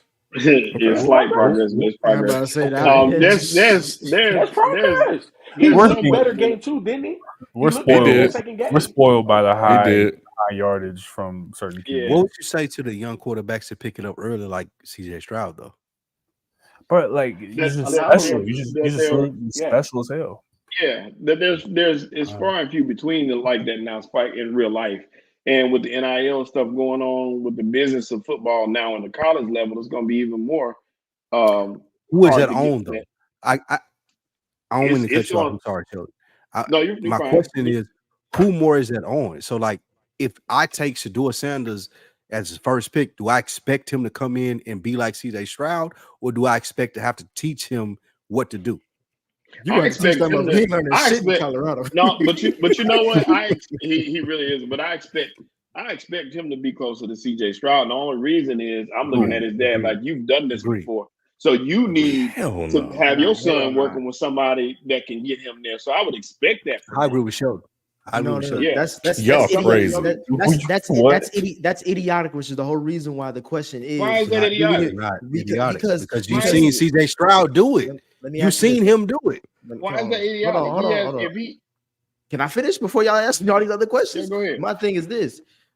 Caleb Williams came in as one of the most hyped up QBs, Heisman winning QB, coming from Lincoln Riley. Some said he's Mahomes 2.0, and we seeing him already looking like he didn't even looking like he's still playing like USC, where he's doing all these turnaround, trying to dodge linebackers and D ends off of him, like he's going against Colorado State. This is not the same thing. My thing is the CJ Stroud, there are still things as once in a generational kind of talents, right? Even when we're talking about NFL talent, everybody's talented. But if you watch CJ Stroud effortlessly, like even when there was a play that game where he fell down, I think it was in the Colts game, and he still threw the ball for the first down before anybody touched him. Like, and it's him slipping. Like, you don't see a lot of QBs that are able to still make those kind of plays. Like, I have given up to CJ Stroud. Like, he is. I wouldn't be surprised by the end of the season that he's a top 3 QB just because of how effortless the game seems to come to him. And he just makes really just great decisions and great throws. With Caleb, it just seems like, again, expectations were put on him because the Bears have been shitball at drafting QBs, let alone having any success with QBs in general. So it's just like, we're just hoping that he just becomes something of a superstar overnight, especially with all the weapons that he got. I just want us to be like, bro, let us just see him play for a full season before we say anything about who he is and what he can be. Because right now, obviously, it looks bad. He has a bad O-line. He doesn't seem like he's getting schemed well when it comes to offensively. It just seems like he's jittery, and they haven't slowed the game down to what he does best, in my mind. It's only 2 games, but this is just what I'm seeing. And I just want to see how this thing goes up early. Like, the fact that he had a Sunday night football game as a rookie says a lot about the hype, and we need to calm that down. And the fact that you're saying Shedeur Sanders can do a great job coming into the league is insane, because I'm watching Shedeur, and I'm like, bro, he's gonna struggle just like Caleb in the NFL. That wasn't the question. The question was what the expectations were, and my expectations are that he should be able to. I ain't saying he was going to. I said he should be because of the resources. What does that mean? What does that mean? You shouldn't even expect that, Shelton. Why not? If he has the resources, because you know better. You and Spike know better. That's it. I don't. If he had, first off, he can make everything. Then I'm like, FIFO, you delusional. That delusion is going because you want to get shit. Not you, Shelton. Your delusion because you want to get Shedeur Sanders is transferring over. Come on, bro. It's not gonna happen. Y'all see. What was you because say, before CJ Stroud? Well, let Shelton finish. I cut Shelton off. Let Shelton finish. Let him finish real quick. No, that's all. I was just saying because his dad had the resources. I can see he has the arm talent. He's talented. Now, whether he does it in between his 2 ears is something totally different. But what I'm saying is, unlike a lot of these guys, he has untapped resources. His dad can pick up the phone and call Tom Brady and say, "Come work with my son." Exactly. Or any of the greats for that matter. So in that case, he has all the resources at his fingertips to do things that other quarterbacks are not able to do. Now, CJ is naturally gifted. The game comes to him easy. We talk about students, like the students, period. You know, we know some gifted kids, for example, that can go to school and make straight A's. That's how the game seems to be coming to CJ. He's one of those students that's just naturally gifted. Yet you have other students that can work at it and then have the better teachers that can help them to cultivate to be that A student. He has those type teachers around him. Now, whether he's the type student that's going to take him there, that's a totally different question. But the resources are there, put it that way. And that's the biggest thing. And you're right about Caleb. Caleb is not looking like we expected him to because they surrounded him with a lot of talent. The Bears did a lot of things to upgrade the talent around him. You brought in those receivers. You brought in Swift to run the ball, so he had a decent running back. He's got good receivers on the outside. it just has not looked fluid. And a lot of it is off-field distractions and the things you have going on outside. He needs to lock in right now. It's time to lock in. But if we're talking about veterans that aren't looking good, then say it's not. What's the expectation for a rookie? That has never been in this position before. And my point before that was, before CJ Stroud, the only other quarterback that we seen come in day one ready to compete was Joe Burrow. And before him, who was it? And before that, who was it? So Andrew Luck, I think maybe Andrew Luck. Andrew Luck. So we're talking years in between, a guy that's ready day one to take a franchise and put him on his back. So at the end of the day, the CJ Strouds don't come along. The Burrows don't come along. The Andrew Lucks definitely don't come along. But you get the expectation definitely needs to be tempered to a degree.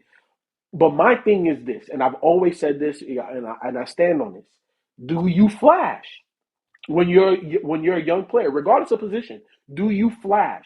We saw Xavier Worthy flash. We've seen Caleb flash. We've seen some of these guys flash. That's all you can expect from these young guys. Can you flash? Can you show me why we used a first round pick on you? If they can do that consistently, then they're good. They're on their way to being great. Here's what I say. We'll get to the picks. Go ahead, Shelton. No, I was just gonna say I'm interested to see Michael Penix next year and see how that helped him. You ain't gonna have to wait till next year. I'm gonna tell you that right now. Yeah, Wu Young is right. Jaden Daniels got his win. He's looking decent out there. The thing that went through my head was, Nick, you're right. He thought this was USC. He's learning quickly. It's not. But he managed to get out of some of those situations. That kind of surprised me. But he doesn't have the experience where CJ Stroud was able to scramble with purpose and find his guys down the field. The standout thing to me was, of course, the offensive line. Everybody pointed that out. He got blitz heavy. I talk about it all the time. Like we saw what happened with Shadura in college. We see anytime you blitz a quarterback like that and they that shit ain't picked up, it's not going to look sweet. We saw what happened with Brady, when Nick, you know how that went when they got pressure on Brady. You saw it twice. So that's the kryptonite. But what I also saw was a team that damn near looked the same with Justin Fields. That was my next point. I was like, if you wanted to talk about a quarterback throwing for less than 150 yards per game and completing under 60% of his passes, we could have kept Justin Fields and drafted Marvin Harrison Jr. and kept this thing running. That's what I said. Like my thing is like, if the measuring stick for this season for Caleb Williams, if we keep it in the beam, maybe 7 wins. I told you 5 games would be a miracle, but everybody thought it was 30. And the reason why I disagree is because Caleb had some throws in that game that showed you the difference between him and Justin. As much as I clamor for Justin staying there, and I do agree, go draft Marvin Harrison, because I thought Justin, and we're seeing it with Pittsburgh, you can win games with Justin. But Justin couldn't make some of the throws that Caleb made. Like I think it was early in the game when he dumped the ball off to DeAndre Swift. There was defenders in his grill, and he sidearmed that thing and put it right on him. You know what I'm saying? Like, Caleb can make certain throws that Justin just can't make. It's a completely different style of quarterback. No. But at the end of the day, he has flashed. He has shown you the talent that he has. Yeah. I agree with that.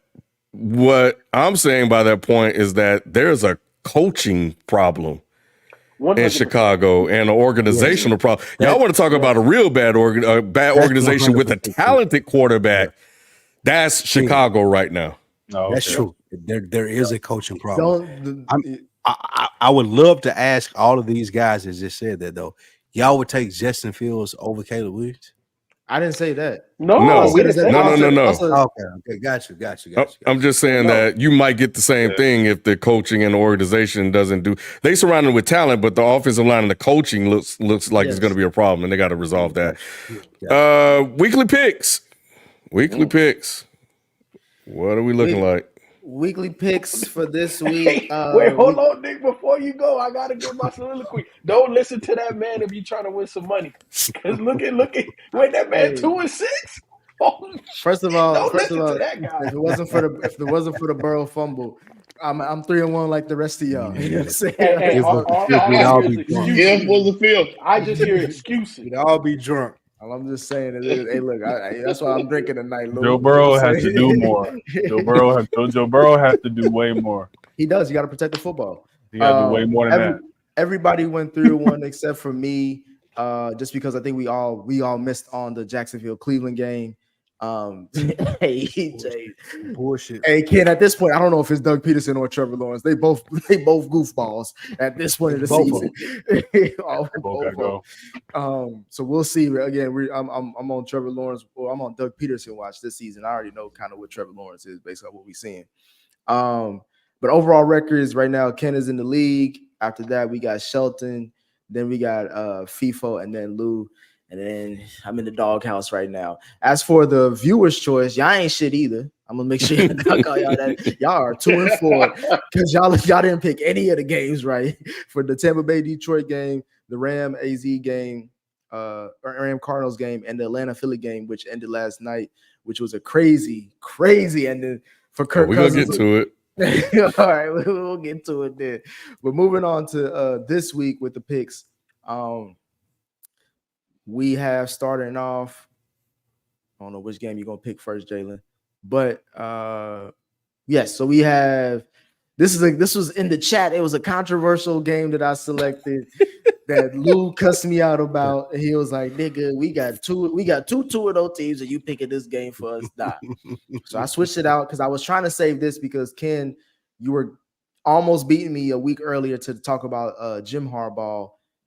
He only has beaten he beat the Raiders, and he beat who did he beat? Just played this. They played Carolina. So that's why I'm like, I'm not giving him credit for those 2 wins. This is the week that if he beats the Pittsburgh Steelers at home, that's the win where I'm like, okay, we need to talk about Harbaugh being able to quickly turn around this franchise. But we have 2 of the best or most exciting coaches in NFL right now going against each other. As you can see, we have Ken, myself, Lou, picking the Chargers, and we have Shelton.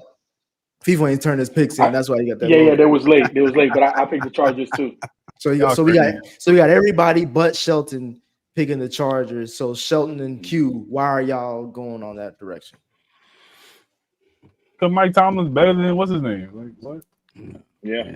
Give us a football reason, like players on the field. I mean, he's a better coach. No, like the actual players. I'll give you one. The defense is going to tear their ass up. Yes, and TJ is going to be the best defender in the NFL is on the Steelers. So I mean, I'm a pick the best defender. And okay, I understand the defense. Yes. Yeah.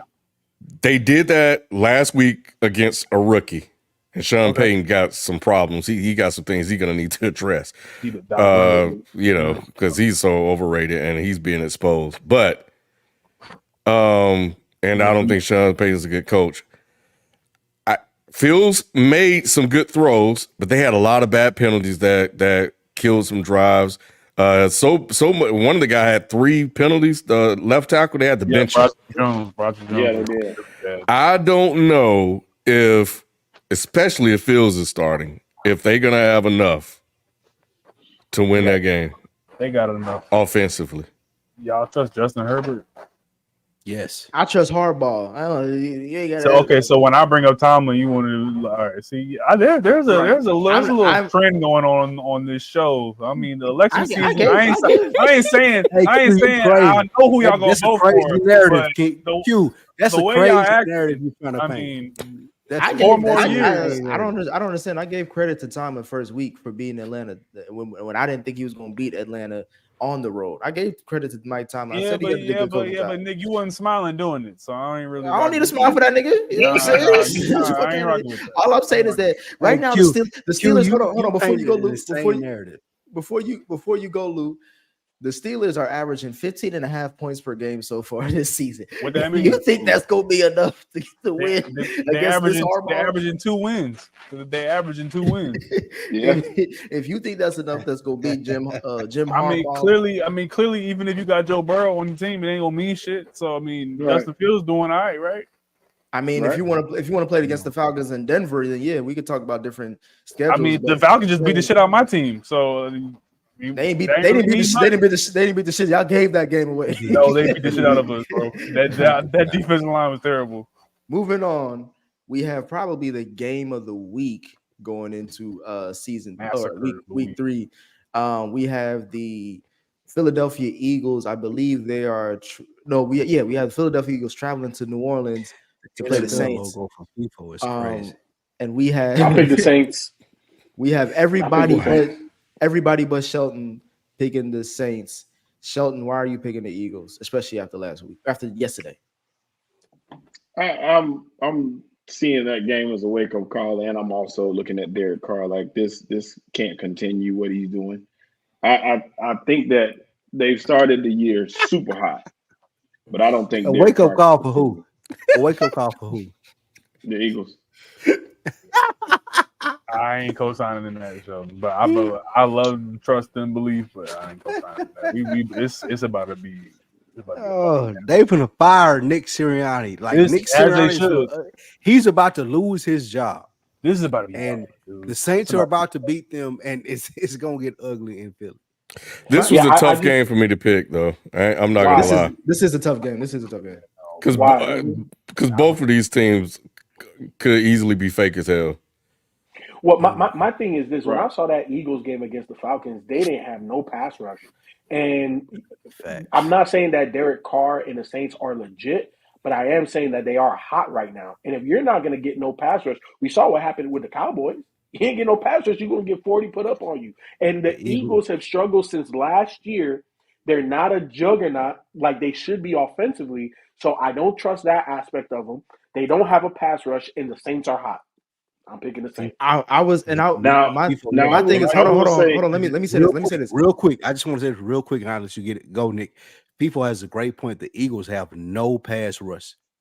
There's no pass rush that's happening right now for them in Philly. I was going to say that's what I was going to say. I think the Saints still have a good offensive line, if not one of the best in the league. The fact that the Eagles have gone from getting 70 sacks in one season to where they're at now is interesting, especially letting Hassan Reddick go. Like, you're looking at, like, maybe that money could have been used to pay him. But for me, going back to yesterday's game, I actually only think the reason why they lost is because of the Saquon drop. If Saquon catches that and gets the first down, we are not talking about the Eagles like that. Nope. Granted, we could say that the game probably shouldn't have been that close. The game probably should have been that close. But the only thing that game revealed to me was that a Saquon mistake is showing how much you get exposed as far as the coordinators for the Eagles. So I do give that. I'm not saying it's not all. I'm not saying it's not all serious. Wait. I want to revisit this. Let's get through the picks, and then we'll come back to that game. Let's come back to that because I see where y'all about to go in, and we got to get through the pick. Up next, we got the Jacksonville Jaguars going to Buffalo to play the 2-0 Bills. I picked the Bills. Right now, we got everybody but Ken picking the Bills. So, Ken, who are you picking? MVP Josh. I'm going with my gut, bro. Everything was like the Bills should, especially at home, beat this team. But I'm still not sure we've seen like the real Bills yet. Yeah, they were able to run the ball with James Cook. I don't know if those receivers really are all that just yet. I think Jacksonville has to be due for a game at some point. Trevor Lawrence has been awful, but Doug Peterson has been even worse. So I'm with you, Nick. Like, I think Doug is on watch for me, but at some point, like, Trevor's right there. Trevor's right there. Like, Doug was supposed to come in to help Trevor. So what is the issue here? You know, so I don't really know, but I think at some point they got to get off the board. So that's where I'm going to pick this game as an upset, even though all signs are pointing towards the Bills. Yeah, it's it's hard to figure out who to really blame right now because Trevor looks like, I mean, his accuracy isn't even looking good. He can make certain throws, but he also overthrows a lot of his playmakers too. And then how they're using ETN is interesting, but yeah, at this point, it's not looking good for me saying that they were going to make a wild card pick spot for the playoffs. But right now I'm just going off the Josh Allen hype train as far as has a phenomenal record in the month of September. So just keep rolling with that. Moving on, what also could be known as the game of the week is Baltimore is traveling to Dallas to face the Cowboys. Right now, it seems like FIFA. I don't know what you're gonna say as far as who I picked the Ravens. So we got everybody but Ken picking the Ravens. So Ken, the floor is yours. Yeah. So this will definitely be a week that you guys can make ground. But bounce back game for the Cowboys. We've talked a lot about who's at fault in Baltimore. Is it Harbaugh? Is it Super Nigga, whatever we want to call him? Like, what is, what is the issue? But those issues can carry over for another week. Granted, they were in both games, but they found a way to lose both of those games. The Cowboys just got the shit beat out of them, so, that shit happens. But I think they'll bounce back. I think when you lose like that, you got to play with a sense of purpose. I think you'll play with a sense of purpose. But the same thing can be said for the Ravens, who needs to put a number on the board. My thing is this: if the Ravens lose this game, that's when I may be getting worried because, like you said, Ken, their schedule is not easy over the next few weeks. And of course the context matters. So we got to see if and how they lose the game. But to me, this has to be a must-win game for Baltimore. Just like I think it's a must-win game for Cincinnati at home against the Commanders. Like these are two games where it's like no matter what happens, you gotta win this because 0-3 is ugly. That's a lot of pressure. Lou, who you pick? I picked the Ravens. He over here black. He trying to. I picked the Ravens. I don't even know what's the question. I picked the Ravens. Because we played Dak 0-2. They 0-2. So it go to what I was saying about Dak and everything else that we talked about early in this program. Lamar got to win this game. If I'm going with Lamar got to win or Dak got to win, I'm taking Lamar. Even as a Cowboys fan, that's how I feel. Like you gonna watch this game, Lou? Absolutely. Every play. Big game. For the DES viewers, the three games that I selected for them: Houston versus Minnesota, another 2-0 battle; Kansas City versus Atlanta, and also Detroit versus Arizona. So those should be good games too for them. Those are good games. That Kansas City Atlanta game has gotten very, very interesting after win that game. Atlanta came back and stole a game from the Philadelphia Eagles. Man, so hey, look, what do y'all got to say about this? It's a Saquon drop, FIFO. That's the thing. It's really the Saquon drop. No, 100%. And that was my whole point. And it wasn't the play call. I like the play call. You because my thing is this: when you go trade for a top 3 running back, that this is his skill set. It's not like we're asking Derrick Henry to go make that catch. You know what I'm saying? We're not asking a guy that doesn't have this skill set to go make that play. You got to trust them to go make that play. But my issue, especially with picking the Saints versus the Eagles, and my overall arching issue with the Eagles is this. On paper, there aren't many teams that should be more dominant than the Eagles. The only other team that I could say that player for player that matches up are the 49ers. And when the 49ers come out there, they have an identity, they ball out, and the majority of the times that they play, they are dominant. The Eagles are not. The Eagles are not. They have 2 wide receivers that are legit. They have a pretty good tight end. They have a top 3 running back. They still have one of the better O-lines in the league. The defense always gets tinkered. They have one of the best D-lines in the league. You know what I'm saying? They've drafted in the secondary. All I'm saying is that no parts of the Eagles is dominant when it should be. And because of all of that, I can't pick him. Problem is that quarterback sucks. All right, let's get into back. He's a running back. Let's you see the whole the trend. problem. Y'all, what you saying? They running back. Their quarterback is a running back. Y'all see the trend going on. This is like Matt Walsh talking about it. shit crazy as fuck. Anyway, I love Q, dude. No, but on some real shit though, I'm not even that far from Spike. Because to me, the play call is fucking terrible. Like, my coach is a fucking idiot. Like, Nick Sirianni's a dumbass. Like, he calling a pass play on 4th and 3, and the actual play should have been to run on 3rd down. You should have ran. And then if you're 4th and 1, dudes, if they stop the tush push, I'm cool with that, bro. Because guess what? You run the ball, you run the clock still, take the 3 points, and now they got 41 seconds, 38 seconds left to win the game. Cool. The ball should not be in Saquon Barkley's hands. We brought him here to be dynamic, not to be the clutch player catching the football to win games. So we have AJ Brown and Devontae Smith for that. But Nick Sirianni's terrible. Kellen Moore's scheme is not moving me. I don't know if everybody else feels moved by that. I agree with you on that. Spike might be able to chime in more on that, but he's very he gets you gaudy stats, but then he doesn't get you impactful plays. He'll get you a 4,000-yard season as Dak Prescott, but where's the impact plays? Where's the impactful scheme that's going to punch teams in the mouth? Vic Fangio, go ahead. Can I give you one thing though, Q? I do agree with you. Situational football wise, Atlanta had no more timeouts. If you run the ball twice, even if you don't get the first down, worst thing that happens is Atlanta has only 50 seconds left, no timeouts, and they're starting within their 10.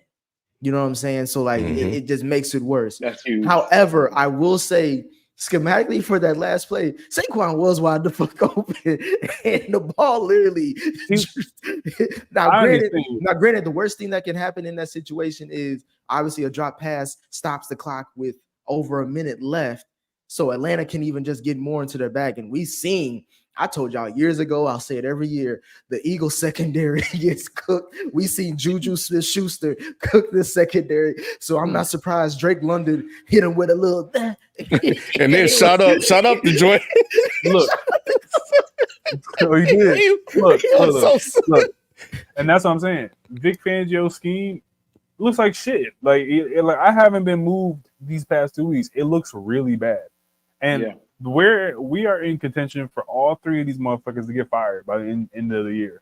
I'm not moved by it. You have AJ Brown, of course, he's out with the hamstring, but Devontae Smith, Jahan Dotson, you have Dallas Goedert, you got Calcaterra, you have good weapons, and then Saquon Barkley, top 2 back in the league, in my opinion. He's right there with C-Mac. with C-Mac. And honestly, he's a little bit shiftier and a little tad bit more explosive than C-Mac. C-Mac just I like him over C-Mac, but it's injuries. That's all it is. C-Mac's a better receiver. Yeah, that's the separation. But in my opinion, it's a terrible play call because what happens if they tip the ball at the line? Mm-hmm. Why are you even putting that in the air that, okay, Jalen, take the snap, drop back, and then what happens if DT puts his hand up and now we have a jump ball? But they moved them out. They moved them. It wasn't a drop back pass. It was a move the pocket into the flat, which worked earlier in the game.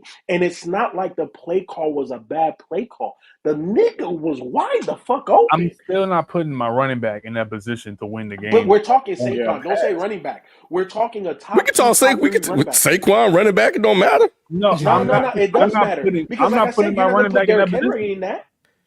Bro, I'm seeing Giants fans say that this is par for the course. Nick, can you want to chime in? Is this what Saquon does? The thing is, statistically, they say as a running back, Saquon has the most drops when it comes to pass catching running back. But someone could argue that that's also because he probably receives the most touches when it comes to passing as a running back. So it was coming from Daniel Jones, and now it's Jalen Hurts. And that's what we need to take this conversation. And that's what we need to take this conversation as well. Because Jalen Hurts is now in that category of he needs all of his horses to win. Jalen Hurts does not move me, bro. Jalen Hurts does not move me. I think that he's nestled. So he's a running back quarterback. Like he's nestled right in that mid tier of QBs. Like he's a mid QB, and that means that he has to have all his guys with him to do anything. I don't trust him to be clutch. I don't trust him to drive me down the field. I don't trust him to elevate guys. I trust him to be elevated by the talent around him, and the talent around him has to be superb. And that's why Saquon should have made that catch. Because what you don't put your running back in that position. You have Devontae Smith and Jahan Dotson, you throw it to your running back. Like that's what you're talking about, though. But Q, what you're talking about is exactly what Kellen Moore did. You don't go trade for a running back with this skill set and don't trust him when you need him to go make a play. Keep going. I'm just putting my hand up. Go ahead. Go ahead. When Saquon, it was what, 3rd-and-3, right? Yes. Mm-hmm. Yeah. I remember a play where Saquon got hit and fell 3 yards. If Saquon is that guy, and we saw it in the game, like they're hitting him, he's falling forward for yards. It was a great play call. He was wide open. But Saquon also can run for 3 damn yards, bro. And he can get hit for one and fall forward for 2. And Nick, you're right. Even if he gets to the 1, the lamest play in football is damn near one of the most effective plays in football. The tush push. They're gonna get the first down if they went forward on 4th down. It was uncalled for. It's uncalled for, Ken, and that's what I'm saying. I'm not putting that is Nick Sirianni and Kellen Moore's getting cute. A lack of awareness. It's just they were getting cute. And then lack of awareness. It's the lack of awareness of the situation, people. It's all based off the situation, people. Yeah. In the vacuum. Keep the clock moving. Like why are we stopping the ball? FIFA, it would have been a beautiful play call if it worked, but too much could go wrong. The risk was not worth the reward. If you went back and looked at it, and I saw this and I didn't pay it any attention on that 3rd down, they were trying to draw them off sides. They had no intention of running a play on that last play, and Judon jumped. All they had to do was all the offensive line had to do was flinch or reach toward him, and they would have got a first down. Game would have been over anyway. That was the plan. I don't know if y'all saw the play before when they called the timeout. So that whole thing was to get the defensive line to jump, and it worked. But the offensive line did not move. That's why Sirianni was tripping so bad. Yep. Is because they had the opportunity to win the game. Well, you had a timeout there. That's when you put your best play on the field. Your best play all day. You've been getting a 3 to 4 yard push from that offensive line all night. And you put the ball on Saquon's come on, dude. Where it's easiest to get it to him. Where even if he stopped, the clock is still running. Even if he's short, we still can run another play. There's so many ways to go about this that it would have worked in your favor had you just stuck to your guns and done what got you there. And the biggest thing for me was, I'm not going to put this, Jalen has issues and he still has to work. Don't do that, Sheldon. You was doing so well until this point right here, bro. Don't do this, bro. But what I'm saying is I'm not going to put this on him. I'm saying that there's other things that they have to work on. Now, when they're in the red zone, they got to put points on the board. And that comes down to coaching and making sure you're putting everybody in the right position. Look, I said this in one of the chats. I don't know if it was our chat or our Madden chat, or I said it in one of the chats. A good coach is going to take the blame for this, right? They're going to go into the media and say, that was my bad. We should have ran the ball, this, that, and the third. Even though I still believe it was an amazing play call that should have been executed, this is on the players to execute. As a teammate of Saquon's, if I'm in that locker room, I would have told him, hey, bro, I need you to step the hell up. This ain't New York no more. We're trying to win championships. I need you to make that play. That's why we went and got you. And to me, when you go and get quarterbacks or running backs or whatever skill positions, right? I said this 2 years ago when they went and got Russell Wilson in Denver. It was like a 4th and whatever, and you punted the ball. You don't go get a guy like that to go punt the ball. You go get a guy like Saquon. You expect him to make that play. Now, if he doesn't make that play, and the what if, and this, that, and the third, and obviously the worst case scenario happened. Right? It was worse than that. It was worse than that, though, FIFO. It was worse. How than was that. it worse than that? Because worst case scenario is he drops the ball and the clock stops. That's just worst case. The worst case scenario is we let Kirk Cousins drive down the field. No, but that's why I said it was the worst case scenario. Because you missed that and you lost the game. No, but if they lost the game because they got arrogant enough to thinking that even if they assumed that Saquon was going to get it, but they also assumed the risk of he doesn't get it. We stop the clock and we give the ball back to the Falcons. All of that, the defense gave up all that. The defense didn't even hold its end of the bargain when it was doing so well up until that point. When Gardner, whatever the safety made a great fourth down play against Bijan, like the defense did his job up until the end of the game, which they blew the lead. So my thing is that you protect your defense by running the football. Like that's the play that they should make. I'm with you though, FIFO though. Like if Saquon catches that, we're not arguing about this. We're not talking about this. We move on. We don't have an ugly Jalen Hurts interception. None of that. But the risk is if Saquon does drop this, or like Q said, if it's tipped at the line, then we are putting ourselves in a position where we're counting on our defense, i.e. our secondary, to hold up its end against all these weapons, which we got to see on display for 30 seconds. Look, at the end of the day, my thing is this. Coaches draw up plays and they have game plans. And it's up to the players to execute. That was a good play call because he was wide the hell open. What the hell do I talk about all season, all the time? It's up to coaches to give a quarterback 2 to 5 gimme plays every game. Be creative. And obviously, I'm not saying that this play was hyper creative, but it was a gimme play. It's on the players to execute. That is at the end of the day, because you know what? Andy Reid don't go out there and go catch the damn ball. He don't go punt the ball. He don't go. It's on the players to go execute, go make the damn play. I thought shouldn't coaches put their players in the best position to win? And he gave him No, he did not. No, he did not.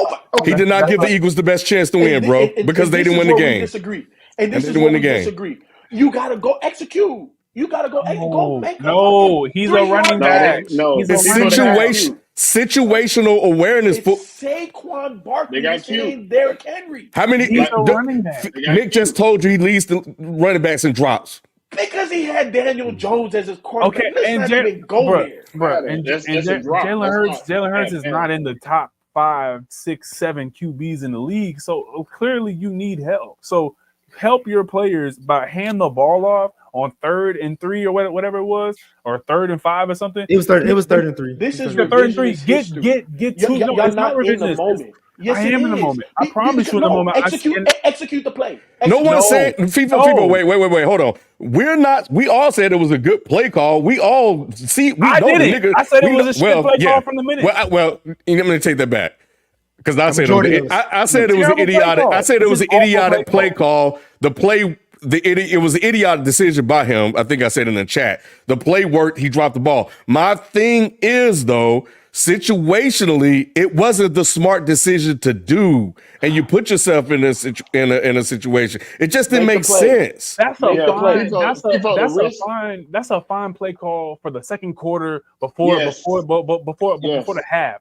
We are talking about you're trying to win the game, and what decisions do you make as a coordinator and coach that puts your team either in a vulnerable or advantageous position?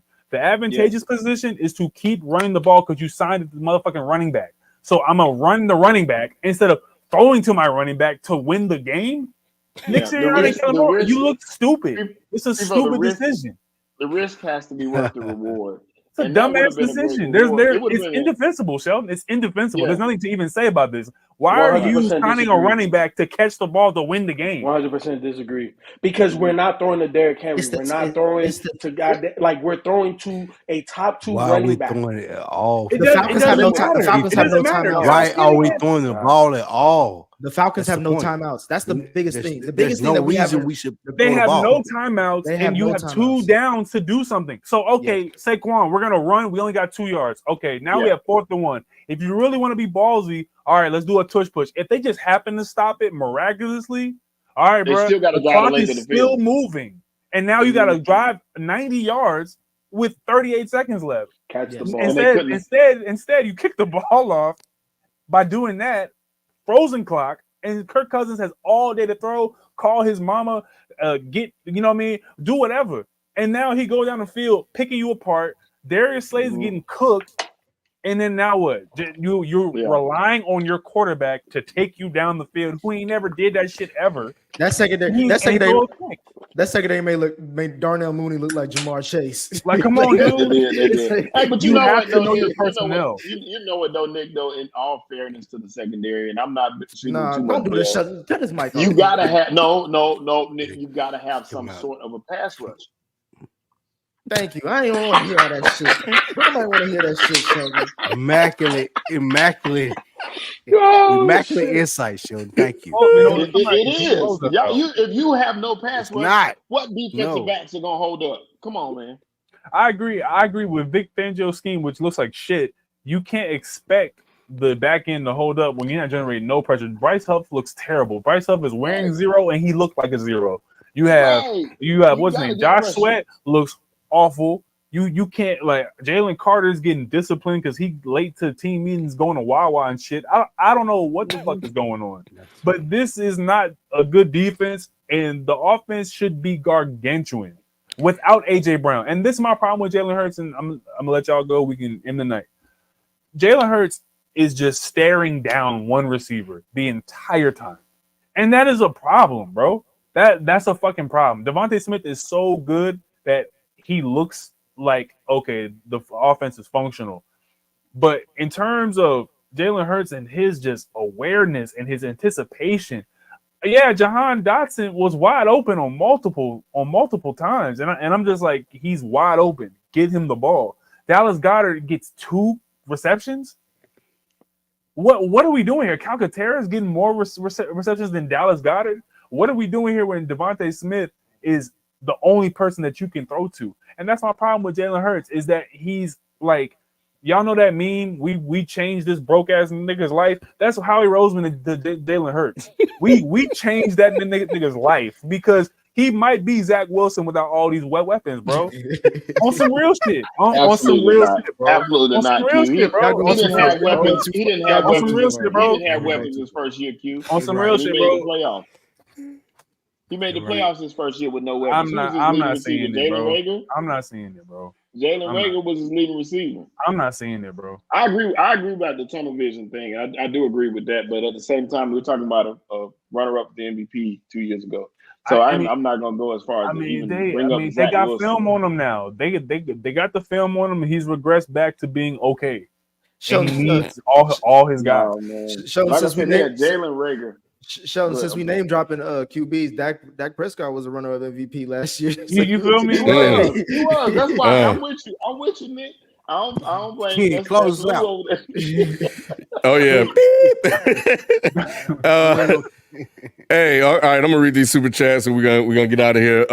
But just 2 things. Shout out to Jesse Bates because he made 2 great plays, knocking that touchdown out of Smith's hand and the pick, of course. We miss you in Cincinnati, Jesse. Yeah. And Nick Sirianni defends his decision. He also left 3 points on the board when he went for it on 4th down, by the way. Let's not forget that.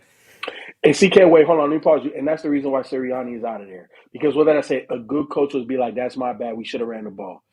Mm-hmm. In the public, you should not defend that because you lost the game. FIFO, to your point, Nick Sirianni is a better thrower at of throwing people under the bus than Jalen is at throwing it to his receivers. Nah, I can agree with that. Yeah, because all I've seen was Saquon. I got to catch the ball, let my team down. Like, he's owning it. Of course, he has no choice. Contrary to what everybody might be saying, I actually don't place any blame on Saquon Barkley because he's the reason why we even were in the game.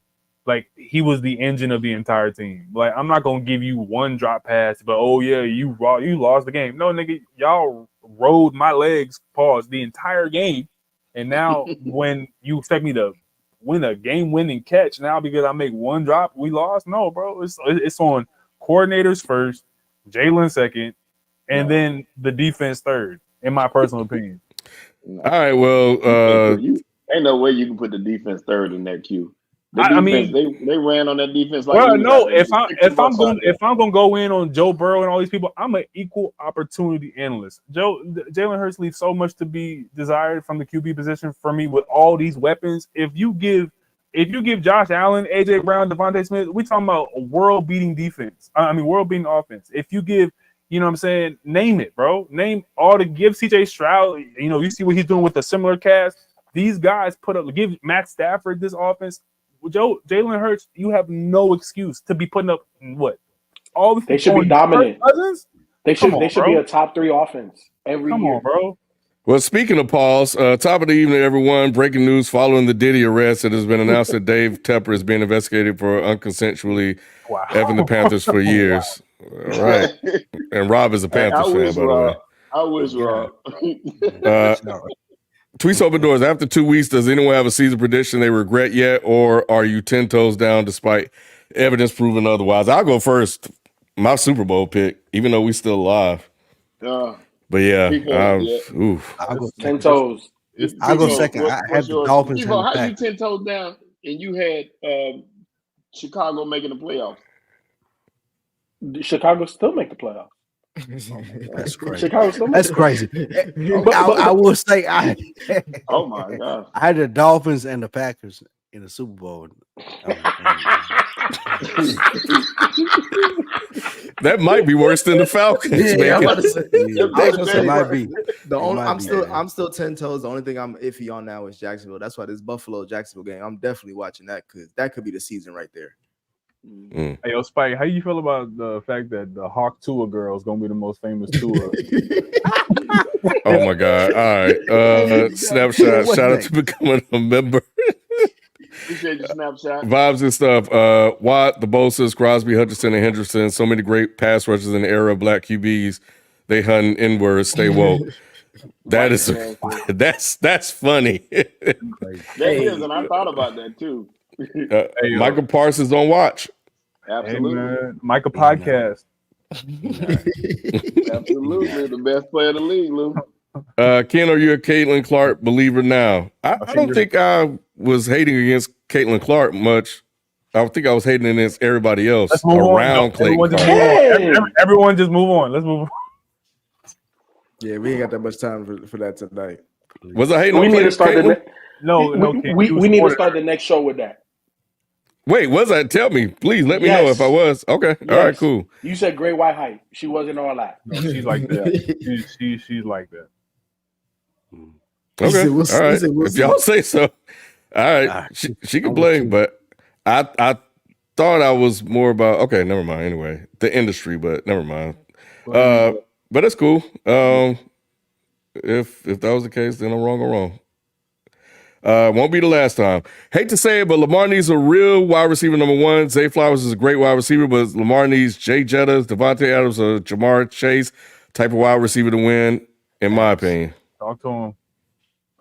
All right. Most quarterbacks do. Alice Hayes, Bryce on pace to be worse than Jamarcus Russell. Dang. What does Bryce do good besides losing? Nah, he be reading the film. He watches the film though. Like, that's not good. And you know, he reads the Bible too. Yeah, God got him. God put him down too. God sort him out. God was like, "You on your own this with this one, brother." Steve Wilkes should still be Carolina's head coach. Yes, I agree. Jets, Browns, Panthers are the most dysfunctional team in the NFL. Any others? Jets is not dysfunctional. They doing well. Yes, it's kind of dysfunctional. They are dysfunctional. Yeah. The Giants, people are just delusional about them. The Giants are bad dysfunctional. The Giants definitely dysfunctional. The Raiders and low key the Bears are too, but you know. I was gonna say the Raiders, but that defense looks amazing, so it's gonna be tough to put them in there now. Shout out to Antonio Pierce getting his first dub. Yeah. Or not his first dub, but just a first quality dub. Did y'all say Denver?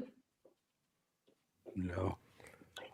Denver's only been dysfunctional recently. I'm more so talking historically. They won a Super Bowl not too long ago. Yeah. So I'm more so talking historically. The Raiders are historically. Okay, well you can put the Bears in that list as well. And the Eagles. They won a Super Bowl recently, Lou. And put Dak in there too. You could put the Cowboys. Man, no. All right. We them boys. Tua was a bust before Waddle and Tyreek. I mean, come on, talk to him. Shit, Tua didn't look good. The bust Tua showed up before he got knocked out the game.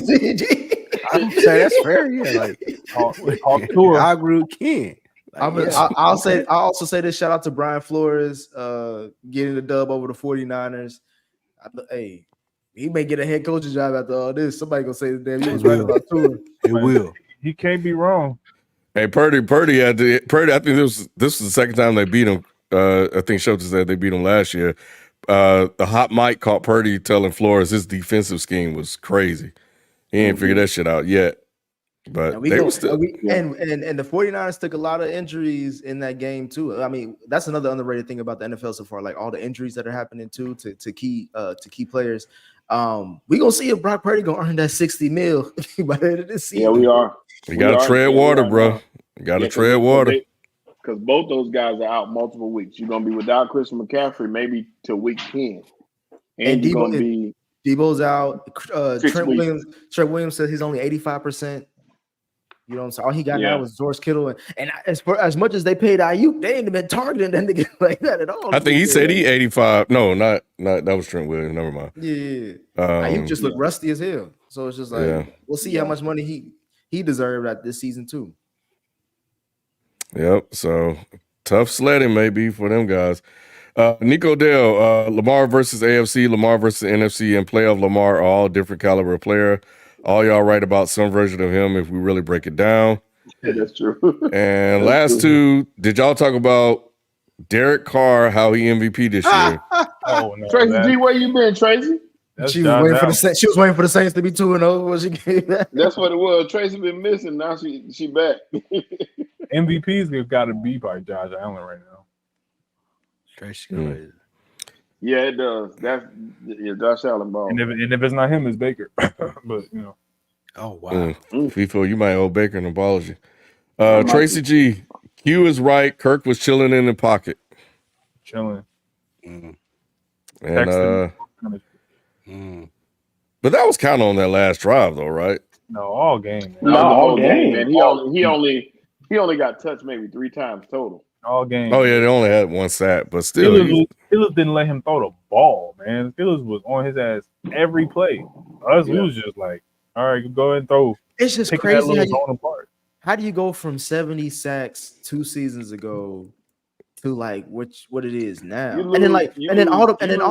Autumn draft picks that people was hyping up over the last 2 years about the steals they got from the Georgia boys like Jalen Carter and all them. Philadelphia Bulldogs. Doing shit. Because Hargrave not blitzing. Hargrave was huge. When you lost Hargrave, then you lost Reddick, and then Cox retired. Yep. Yeah, that's a lot. That's a lot. You know, and that rotation was deep. And now you're relying on young guys who are not developed. Jordan Davis has not shown much. Jalen Carter has gotten some pressure, but it's very difficult. If you don't get pressure on the edge, then you can just double him and single those guys on the edge. Yeah. And it's hard for him to do what he does. And Nolan Smith is terrible. Nolan Smith is awful.